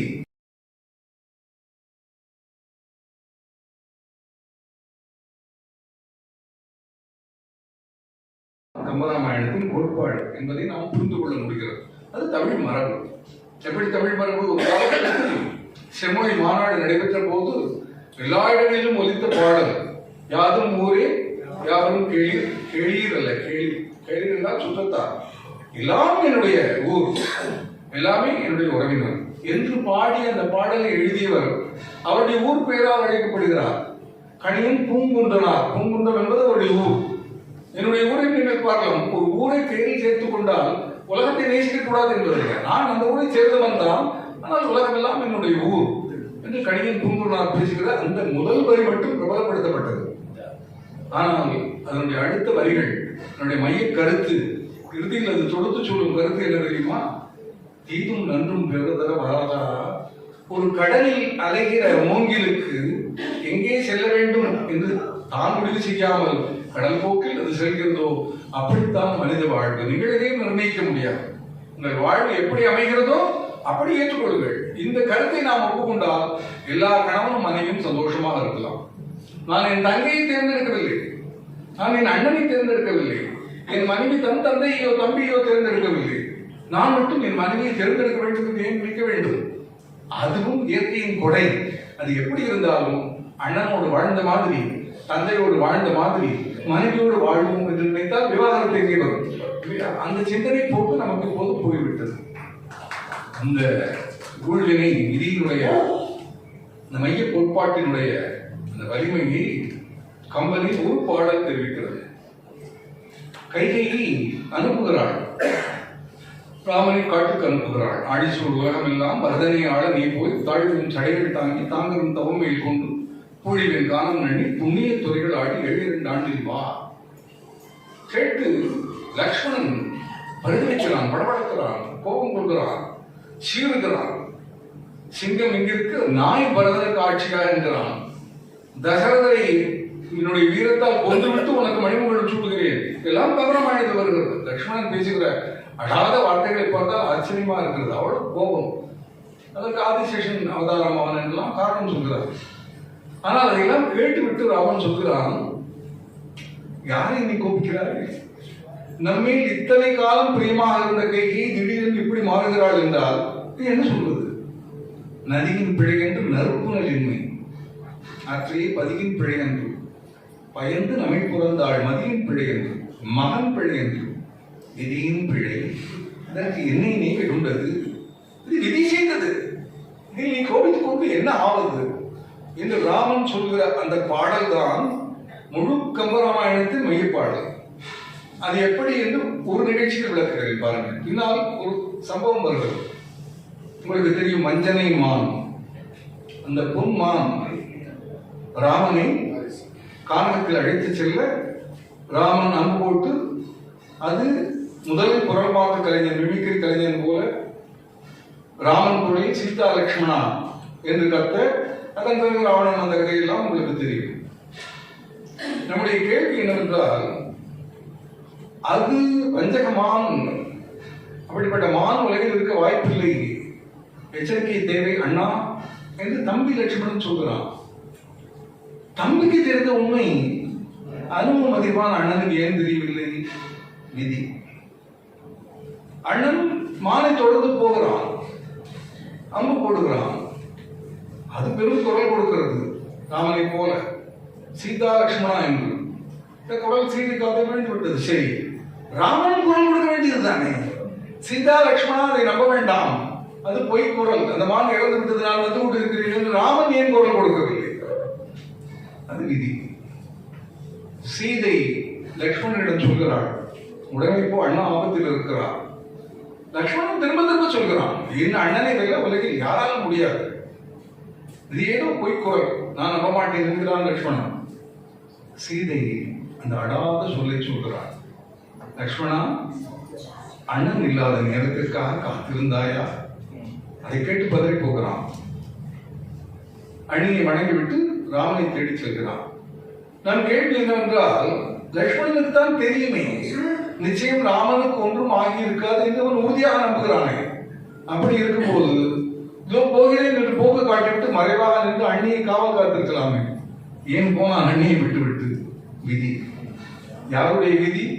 ராவணனுடைய விதி. அதை கம்பராமாயணம் நெடுக பேசுகிறது.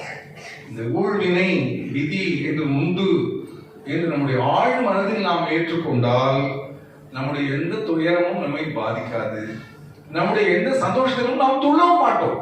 சரி, நமக்கு நல்லது நடக்கிறதா, சந்தோஷம், அது இயல்பு. நமக்கு கஷ்டங்கள் வருகிறதா, சரி, அதை கடந்து செல்வோம் என்கிற ஒரு மனப்பக்குவத்தை கம்பராமாயணம் நமக்கு போதிக்கிறது. கம்பராமாயணம் போதிப்பது மிக மிக தலைமையான ஒன்று. அது இன்னொன்று, இன்றைய கண்ணோட்டத்தில் பார்க்கிற போது இன்றைக்கு இருக்கிற சில விஷயங்கள் அன்றைக்கே இருந்தது என்று சொல்லி கம்பர் நம்மை எச்சரிக்கிறார். துறவு, உண்மையான துறவை பற்றியும் கம்பர் பேசுகிறார், போலி துறவை பற்றியும் கம்பர் பேசுகிறார். ஒரு கவிஞர் எழுதினார், சுவாமிஜி, நீங்கள் வலது கையால் திருநீர் எடுத்தீர்கள், இடது கையால் குங்குமம் எடுத்தீர்கள், வாயிலிருந்து சிவலிங்கம் எடுத்தீர்கள், உங்களை ஜாமீனில் எடுக்க முடியவில்லையே. இப்படிப்பட்ட சாமியார்கள் பெருகி இருக்கிறார்கள். அப்படித்தான் பெருகுவார்கள். ஏன் தெரியுமா? தங்கம் மிக உயர்வானது. அப்போது ரோல்டு கோல்டு வருகிறது தங்கத்தை போல. எங்காவது நீங்கள் ரோல்டு அலுமினியம், ரோல்டு பித்தளை கேட்டதுண்டா? உயர்வான விஷயங்களுக்கு தான் போலி வரும். எது போலி எது நிஜம் என்று கண்டுகொண்டு நாம் அதற்கு தகுந்த மரியாதையை கொடுக்க வேண்டும். யார் ரமணர், யார் ராம் சுரத்குமார், யார் மகாசுவாமிகள், யாரெல்லாம் பொருளாசையை துறந்த துறவிகள், யார் பரமஹம்சர், யார் விவேகானந்தர் என்று நாம் கண்டுகொள்ள வேண்டும். ஆனால் போலி துறவிகள் பெருகி இருக்கிறார்கள். பரமஹம்சர் ஒரு கதை சொல்கிறார். ஒரு கணவன் மனைவியிடம் சொன்னான், நான் சன்னியாசியாக போறேன். மனைவி உற்று பார்த்தாள். அவளுக்கு கணவனை பற்றி தெரியாதா என்ன? உண்மையாகவே எல்லா மனைவிக்கும் கணவனை பற்றி நன்றாக தெரியும். தன்னை பற்றி என்ன விஷயம் மனைவிக்கு தெரியாது என்று கணவன் நினைத்துக் கொண்டிருக்கிறானோ அந்த விஷயம் மனைவிக்கு தெரிந்து தெரியாது போல் எடுத்துக் கொண்டிருப்பாள். இதுதான் எங்கும் இயல்பு.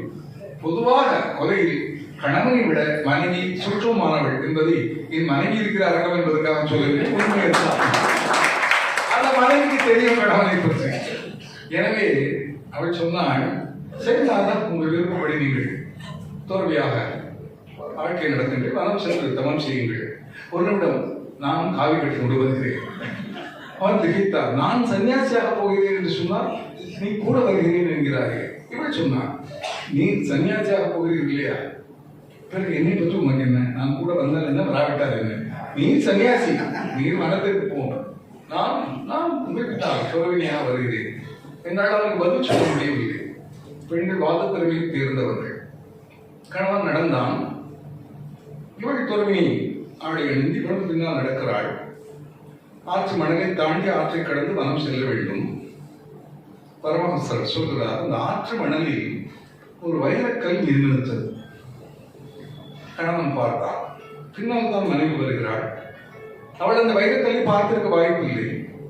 வைரக்கல்லை பார்த்தால் பெண்களுக்கு வைரத்தின் மேல் ஆசை வருவது என்பது என்றும் உள்ள ஒரு இயல்பு. ஆசை வந்துவிட்டால் அது துறவுக்கு பழுதாகிவிடும்.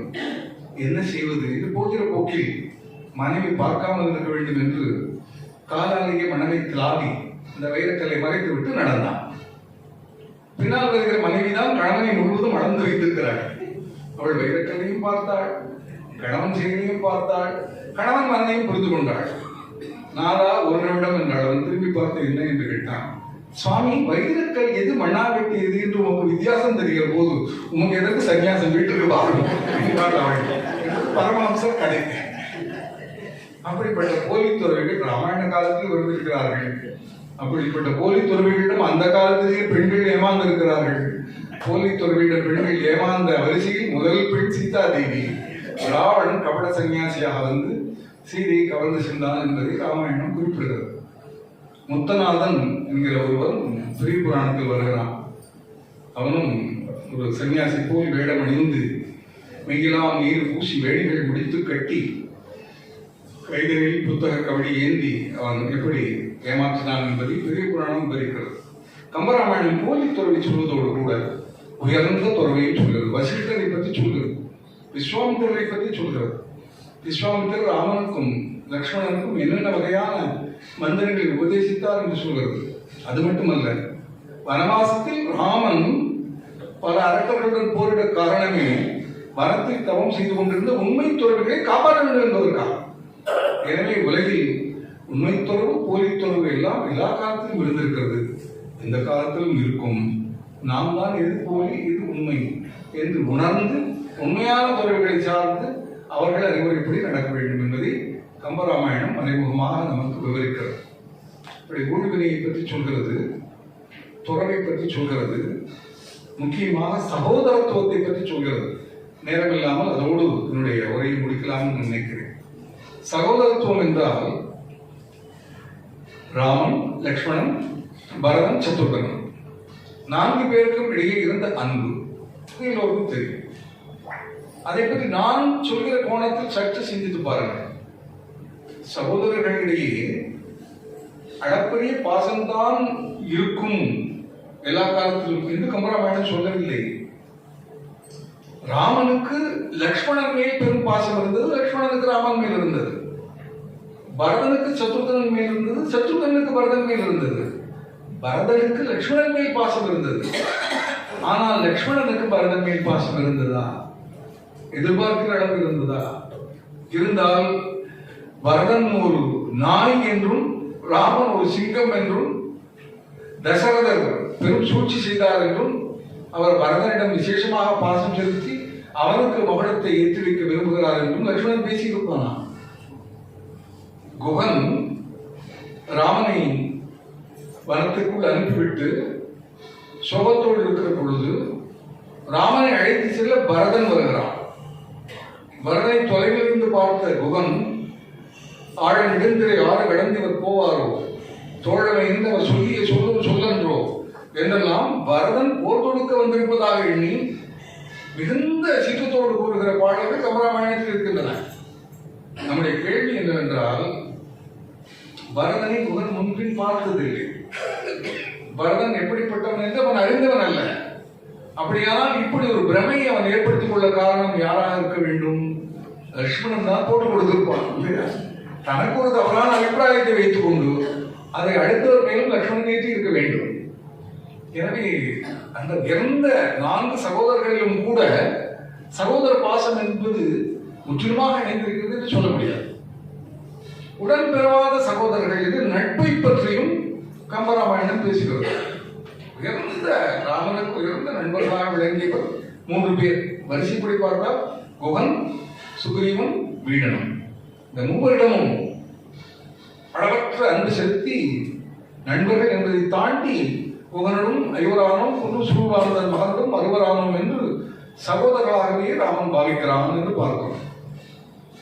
அந்த நட்பில் நாமும் நிறைய பேரை நண்பர்களாக கொண்டிருக்கிறோம். எல்லா நண்பர்களும் ஒரே தரம் அல்ல. நாம் நிறைய உறவினர்களோடு வாழ்கிறோம். எல்லா உறவினர்களும் ஒரே மாதிரி அல்ல. உறவினர்களில் செம்பாதி பேர் நம்முடைய வளர்ச்சியை பார்த்து ஒருவரும் பொறாமைப்படுபவர்கள். ஆனால் அதை நமக்கு தெரிவிக்க மாட்டார்கள். ஏதாவது ஒரு சந்தர்ப்பத்தில் அது ஒரு ரேகையாக, ஒரு கீற்றாக அந்த சொல்லி வெளிப்படுகிற பொழுது நம்முடைய மனம் துடிதுடித்து போகும். எனவேதான் இன்றைய சூழலில் உறவினர்களில் கூட யார் நமக்கு உற்ற நண்பர்களாக இருக்க தகுதி படைத்தவர்களோ அவர்களிடம் மட்டுமே உறவு பாராட்ட வேண்டும். மற்றவர்களின் உறவு பாராட்டினால் மனதில் கலக்கமும் அமைதியின்மையும் தான் நேரும். இதையும் நம்முடைய வாழ்வு நமக்கு கற்பிக்கிறது. ஆக உறவினர்களிலேயே நண்பர்களை தேர்ந்தெடுக்க வேண்டும் என்கிற பொழுது நண்பர்களிலும் பல வகைப்பட்ட தரங்கள் இருக்கின்றன என்பதை ராமாயணம் சொல்கிறது. வரிசையில் குகன், சுக்ரீவன், வீடனன் என்று வந்தாலும் நாம் வரிசைப்படுத்துகிற பொழுது சுக்ரீவனை முதலில் எடுத்துக்கொள்வோம். உயர்ந்த நண்பன். ராமாயணம் நட்பை சுட்டுகிறது, வாஸ்தவம். ஆனால் சுக்ரீவனுடைய நட்பு உயர்வானது என்றாலும் அத்தனை உயர்வானதா? யோசியுங்கள். சுக்ரீவனுடைய நட்பு ஒப்பந்த நட்பு. ராமன் சீதையை தேட வேண்டும் என்று வந்த பொழுது, ராமா நான் தேடி தருகிறேன் என்று அவன் சொல்லவில்லை. என் மனைவி என்னிடமில்லை, என் அண்ணனை கொன்று என் மனைவியை நீ எனக்கு விட்டு தந்தால் உனக்கு சீதையை நான் விட்டு தருகிறேன் என்கிறான். அது ஒரு ஒப்பந்த நட்பு. அண்ணன் தம்பி பாசத்தை நாம் ராமர், சீதை, ராமர், பரதன், சத்ருகன், லக்ஷ்மணன் என்று பார்த்தோமே. கிஷ்கிந்தா காண்டத்தில் 2 அண்ணன் தம்பிகள் வருகிறார்கள், வாலி, சுக்ரீவன். அவர்களிடையே என்ன இருந்தது? எதிர்மறையான போக்குத்தான் இருந்தது. தன்னுடைய சொந்த அண்ணனை தன்னுடைய சுயநலனுக்காக ராமனுக்கு சீதை தருவதாக சொல்லி ஒப்பந்தம் போட்டுக்கொண்டு தன் அண்ணன் இறக்க சுக்ரீவன் தம்பி காரணமானான். சுக்ரீவன் சொல்லித்தானே ராமன் நம்ப போட்டான். வாலி இறக்கிற தருவாயில் ஒரு விஷயத்தை சொல்கிறான் ராமனிடம். வாலியும் சுக்ரீவனும் அவ்வளவு பகைமையோடு இருந்தாலும் வாலி உயிர் விடுகிற தருணத்தில் ஒரு ஞானம், இரத்த பாசம் வாலியை ஒரு வேண்டுகோள் வைக்க சொல்கிறது. உலக இலக்கியம் எதிலும் இல்லாத ஒரு வேண்டுகோள். அப்படிப்பட்ட காட்சி எந்த வழியிலும் எந்த புத்தகத்திலும் இருக்க முடியாது. வாலி சொல்கிறான், என்னுடைய தம்பிக்கு கொஞ்சம் மது பழக்கம் உண்டு. மது பழக்கத்தால் தடுமாறி பல செயல்களை அவன் செய்வான். எதிர்காலத்தில் மது பழக்கத்தால் அவன் ஏதாவது உன்னிடம் தவறாக நடந்து கொண்டாலும் கூட, ராமா, என்னை கொன்றது போல் என் தம்பியை கொன்று விடாதே என்று வாயும் வேண்டுகோள் வைக்கிறான். மதுவினுடைய தீர்மையை கம்பராமாயணம் சொல்கிறது. அந்த காட்சியினுடைய விசித்திரம் என்னவென்றால், தன்னை கொல்ல சொன்னவனை கொன்று விடாதே என்று தன்னை கொன்றவனிடம் வாரி வேண்டுகோள் வைக்கிறான். இப்படி ஒரு சூழல் எங்குமே நாம் பார்க்க முடியாது. கம்பராமாயணம் இன்றைக்கு தேவையான ஒரு பெரிய நீதியை 2 இடங்களில் பேசுகிறது. ஒன்று இந்த இடம், வாலி மதுப்பழக்கத்தால் சுக்ரீவன் தவறு செய்தாலும் நீ மன்னித்து விடு என்று சொல்கிற இடம். அதன் பிறகு சுக்ரீவன் மதுப்பழக்கத்தாலே காலம் தாழ்த்துகிறான். லக்ஷ்மணன் கோபம் கொள்கிறான். ராமனிடம் சுக்ரீவன் மன்னிப்பு கேட்டுக் கொள்கிறான். அப்பொழுது 5-6 பாடல்கள் கம்பராமாயணத்தில் வருகிறது. மதுவால் கெட்டேன், மதுவால் தான் அழிந்தேன், மதுதான் இந்த பிரச்சனைக்கெல்லாம் காரணம், இனி நான் மதுவை அருந்த மாட்டேன், ராமா உனக்கு நான் உதவ வந்து விட்டேன், என்னை மன்னித்து விடு என்று சொல்வதாக இன்றைக்கு டாஸ்மாக் கடைகள் எங்கும் பெருகி உள்ள சூழலில் இன்றைக்கு தேவையான ஒரு விழுமியத்தை, பண்பை, ஒரு நீதியை கம்பராமாயணம் வலியுறுத்துகிறது. மது து, அதாவது தொடக்கத்தில் மகிழ்ச்சியாக இருக்கும், மகிழ்ச்சியில் தொடங்கி வாழ்க்கை துன்பத்தில் முடியும். அதுதான் மதுவினுடைய இலக்கணம். மது என்கிற போதைக்கு ஆட்படாமல் இருக்குமாறு நம் வீட்டு குழந்தைகளை எல்லாம் வளர்க்க வேண்டும் என்கிற கருத்தை கம்பராமாயணம் முன்வைக்கிறது. கம்பராமாயணம் சொல்லும் இன்றைக்கு தேவையான நீதிகளில் மிக மிக முக்கியமான ஒரு நீதி. ராஜாஜி விமோச்சனம் என்ற ஒரு பத்திரிகை நடத்தினார். அந்த பத்திரிகை வித்தியாசமான பத்திரிகை. அதனுடைய உள்ளடக்கம் முழுவதுமே மதுவிலக்கு. தலையங்கம் மதுவிலக்கு, துணுக்குகள் மதுவிலக்கு, கவிதைகள் மதுவிலக்கு, கதைகள் மதுவிலக்கு. ராஜாஜி ஒரு கதை எழுதினார். வசீகரமான அழகு நிறைந்த ஒருவன் பிரம்மச்சாரி, அவன் வரப்பில் நடந்து வருகிறான். எதிரே ஒரு வேசி வருகிறாள். அவள் இடுப்பில் ஒரு குழந்தை, ஒரு கையில் ஒரு வாள், தலையில் ஒரு மதுக்குடம். அந்த வேசி அவளுக்கு அவனை பார்த்து ஆசை வருகிறது. அவள் சொல்கிறாள், ஆனாலும் நான் வாக்குறுதிக்கு கட்டுப்பட்டவள், இங்கு யாரும் கிடையாது உன் உதவிக்கு, ஒரு வாக்குறுதி தருகிறேன், நீ ஏதாவது ஒரு பாவத்தை செய்ய உன்னை விட்டு விடுகிறேன். ஒன்று, என் கையில் உள்ள குழந்தையை வாழால் கொன்று விடு, இல்லாவிட்டால் எனக்கு இணங்கு, இல்லாவிட்டால் தலையில் உள்ள மதுவை அருந்து. கல்பானை தலையில் இருக்கிறது. எனக்கு இணங்குவது குழந்தையை கொள்வது, மது அருந்துவது. உங்களுக்கு ஏதாவது ஒரு பாவத்தை செய்ய உன்னை விட்டு விடுகிறேன். அது உன்னுடைய தேர்வு. அவன் யோசிக்கிறான். அவளுக்கு இணங்குவது என்பது உன்னுடைய பிரம்மச்சரியத்திற்கு தவறு. குழந்தையை கொள்வது என்பது மகாபாவ சுகத்தி. மது சைவ உணவு தானே, வெஜிடேரியன் தானே என்று நினைக்கிறான். ராஜாஜி மிக அழகாக எழுதுகிறார். எனவே அசைவ உணவு சாப்பிடாத சைவ உணவுக்காரனான அவன் சைவம் தானே என்று நினைத்து மதுவை அருந்துகிறான். அவளுடன் சேர வேண்டும் என்ற வெறி வருகிறது. அதற்கு தடையாக இருக்கிறது என்று அந்த குழந்தையும் கொள்கிறான் என்று அந்த கதையை முடிகிறது. எல்லா பாவங்களுக்கும் ஆதாரமான மது கடைகளை திறந்து வைத்துவிட்டு குற்றச்செயல் நடக்கக்கூடாது என்றால் எப்படி? ஆனால் ஒன்று நாம் சொல்லலாம், ஒன்று நாம் உறுதியாக சொல்லலாம். கண்டுண்ணாமை எழுதிய அந்த திருக்குறளை எழுதிய பேருந்துகள் பல இடங்களில் டாஸ்மாக் கடைகள் வழியாகவே வருவதையெல்லாம் நாம் பார்க்கிறோம். ஆனால் ஒன்றை நாம் நினைத்து பார்க்க வேண்டும், நம்முடைய வீட்டு இளைஞர்களிடம் சொல்ல வேண்டும். ஸ்கூட்டரில் இருசக்கர வாகனத்தில் செல்கிற போது ஹெல்மெட் போட வேண்டும் என்று அரசு சட்டம் போடுகிறது. ஹெல்மெட் போடாவிட்டால் அபராதம் வசூலிக்கிறது. ரசீது கொடுக்காமல் அபராதம் என்ற பெயரிலும் கொஞ்சம் வசூலிக்கிறது. அதெல்லாம் நமக்கு தெரியும். ஆனால் அரசு எங்காவது டாஸ்மாக் கடைக்கு நீங்கள் வராவிட்டால் உங்களுக்கு அபராதம் உண்டு என்று சொல்கிறதா என்ன? அது கடைகளை திறந்து வைத்திருக்கிறது. திருவண்ணாமலையில் டாஸ்மாக் கடைக்கு யாரும் வராததால் அந்த கடைகள் மூடப்பட்டன என்ற ஒரு செய்தியை, ஒரு புரட்சி கொண்டு பண்ணலாமே. நம்முடைய தேர்வு தானே. அப்படி சமுதாயம் பூராவும் மாற வேண்டாம், மாற முடியாது. ஆனால் நம்மளவில் நம் குடும்பத்தினர் அப்படி இருக்கலாம் இல்லையா? எனவே நம்முடைய குடும்பத்தில் நம்முடைய உறவினர்களிடையே உள்ள இளைஞர்களை எல்லாம் மிகப்பெரிய பழக்கம் என்று வலியுறுத்தி நெறிப்படுத்துவதற்கான ஆதாரங்களை கம்பராமாயணம் முன்வைக்கிறது. இன்னும் எத்தனையோ சொல்ல வேண்டும் என்றாலும் திருக்குறளில் இருந்து கம்பராமாயணத்தில் இல்லாதது ஒன்று. அதை நேரம் இருந்தால் சொல்கிறேன் என்று சொன்னேன் இல்லையா? அது உங்களுக்கு ஆச்சரியமாக இருக்கும். அது என்னன்னு யோசிப்பீர்கள். திருக்குறளில் இல்லாத கருத்தை இல்லை. எல்லா விஷயங்களும் திருக்குறளில் இருக்கிறது. திருக்குறள் ஒப்புயர்வற்ற ஒரு அற்புதமான ஒரு நூல். அது தமிழில் வந்தது என்பது நமக்கு பெருமையாக இருக்கலாம். அது உலக பொதுமறை, உலகம் முழுவதற்கும் உரியது. திருக்குறள் மக்கட்பேறு என்ற அதிகாரத்தில் குழந்தையை கொஞ்சி கொஞ்சி பேசுகிறது. 10 குறள்கள். கிருபானந்த வாரியார் சுவாமிகள் அவர் ஒரு ஞான கடல். வாரியாருக்கு இணையாக அவர் காலத்திலும் சரி, அவருக்கு பிறகும் சரி, வேறொரு சொற்பொழிவாளர் வந்ததில்லை. அப்படிப்பட்ட ஒரு உன்னதமான சொற்பொழிவாளர், சொன்னபடி வாழ்ந்தவர். இது அருந்தேன். இது அருந்தேன் என்று எவன் சொல்லுவான்? அருந்தவே இருந்தேன் என்பான். ராமனுடைய பாத கமலம், ராவணனுடைய பாதக மலத்தை கழுவியது. இதெல்லாம் வாரியாருடைய அந்த பேச்சு. அவர் ஒரு உரையிலேயே சொன்னார், குழந்தைகளால் கிடைக்கிற ஆனந்தம் அது முற்றிலும் வித்தியாசமானது. வேறு எந்த ஆனந்தத்தோடு ஒப்பிட முடியாது. குலோப்ஜான் இனிப்போடோ ஜிலேபி இனிப்போடோ அப்படிலாம் ஒப்பிட முடியாது. ஒரு குழந்தையால் ஒரு மனிதனுக்கு கிடைக்கிற ஆனந்தம் என்பது அது தனித்துவமானது. சுதா என்றால் குழந்தை. அந்த குழந்தையால் கிடைக்கிற ஆனந்தத்தை வடமொழியில் சுதானந்தம் என்று தனியே வகைப்படுத்தி இருக்கிறார்கள். குழந்தை கொஞ்சுவது, அதன் மழையை கேட்பது, கன்னத்தில் முத்தம் கொடுப்பது, அது நடப்பதை பார்த்து சிரிப்பது, இதெல்லாம் சுதானந்தம். அதை வள்ளுவர் போற்றுகிறார். மக்கள் மெய்யீண்டல் உடற்கின்பம், மற்றவர் சொல் கேட்டல் இன்பம் செழிக்கு. குழல் இனிது யாழ் இனிது என்ப தம் மக்கள் மழை சொல் கேளாதவர். 10 குறளில் அப்படி கொஞ்சி குலவுகிறார். ஆனால் கம்பராமாயணத்தில் ராமன், லக்ஷ்மணன், பரதன், சத்ருகன் பிறந்தார்கள், அவ்வளவுதான். அதற்கு பிறகு அவர்கள் விஸ்வாமித்திரர் அழைக்க நடந்து போய்விடுகிறார்கள். ராமனை பற்றி, என்னுடைய குழந்தை பருவத்தை பற்றியெல்லாம் கம்பர் விரிவாக எதுவும் பேசவில்லை. வள்ளுவர் சொன்னது போல் கம்பர் அதை கொண்டாடவில்லை. குலசேகர ஆழ்வார் பின்னால் ராமனுக்கு ஒரு தாலாட்டு பாடினார். மன்னுப்புகள் கோசலை மணிவேறு வாய்த்தவனே. தாலாட்டில் என்ன பாட வேண்டும்?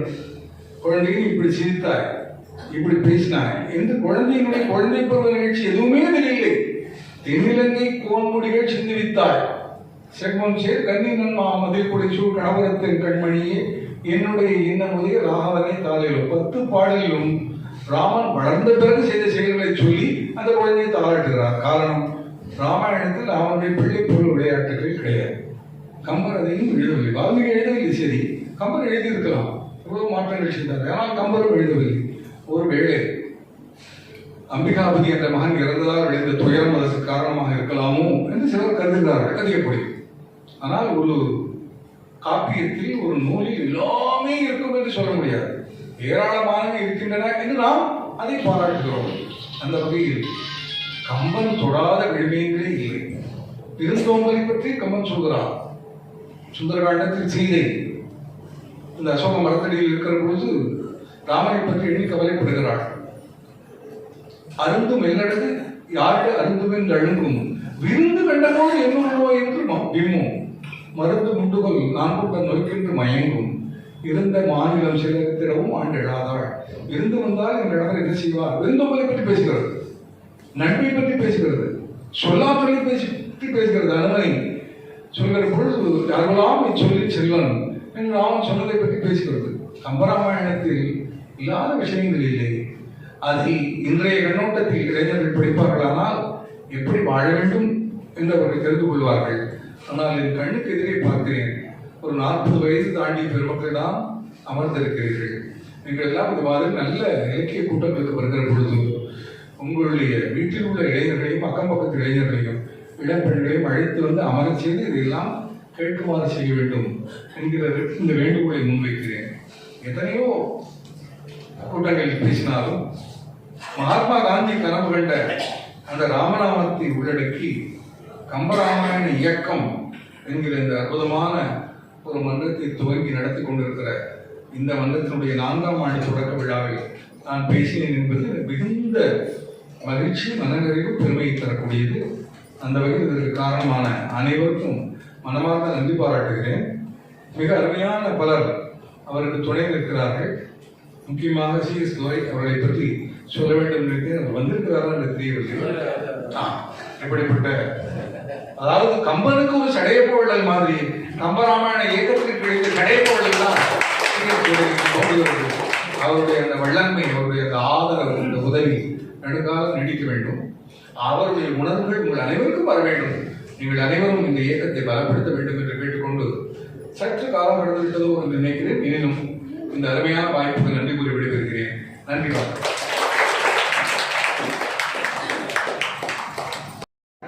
இலவச முன்னிப்பு அவர்களுடைய ஐயாவுக்கு சிறப்பு உதவி.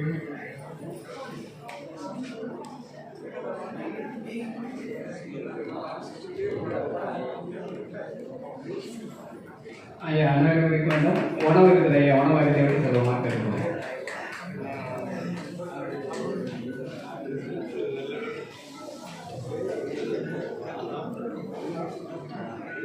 மண்டபத்தில் உரிமையாளர் ஐயா சிறையை அவர்கள் தயவு கூர்ந்து மேடைக்குமாறு பெருமாள் வேண்டிக் கொள்கிறேன். ஐயா வாங்க மேலே வாங்க. எளிமையாக ஒதுங்கிய மண்டப உரிமையாளர் ஐயா அவர்களுக்கு அவர்களை சிறப்பிக்குமாறு சிறப்பு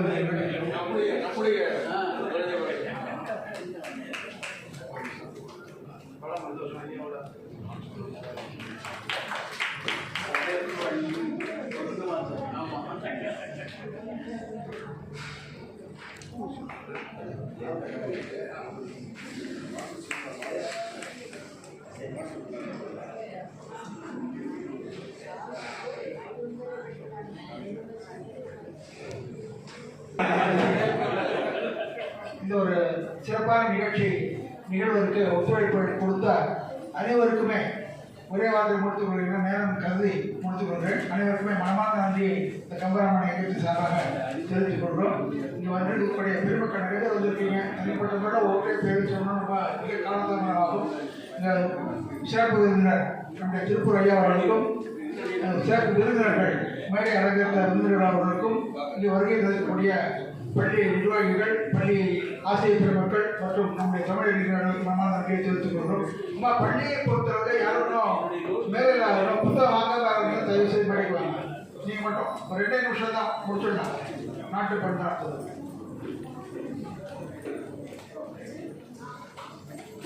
தினகரன் புத்தகம் கொடுத்து விடுங்க. ஆமாம் வாங்க அப்படியே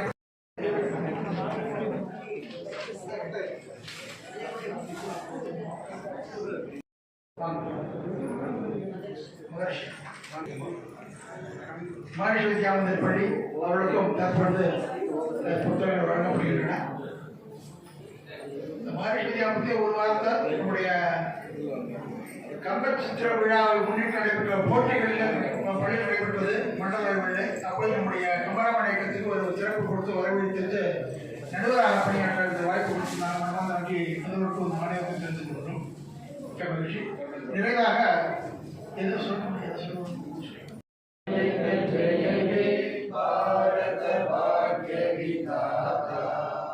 पंजाब सिंध गुजरात मराठा द्राविड उच्चल गंगा विंध्य हिमाचल यमुना गंगा उच्चल जल सिसगंगा तब शुभ नाम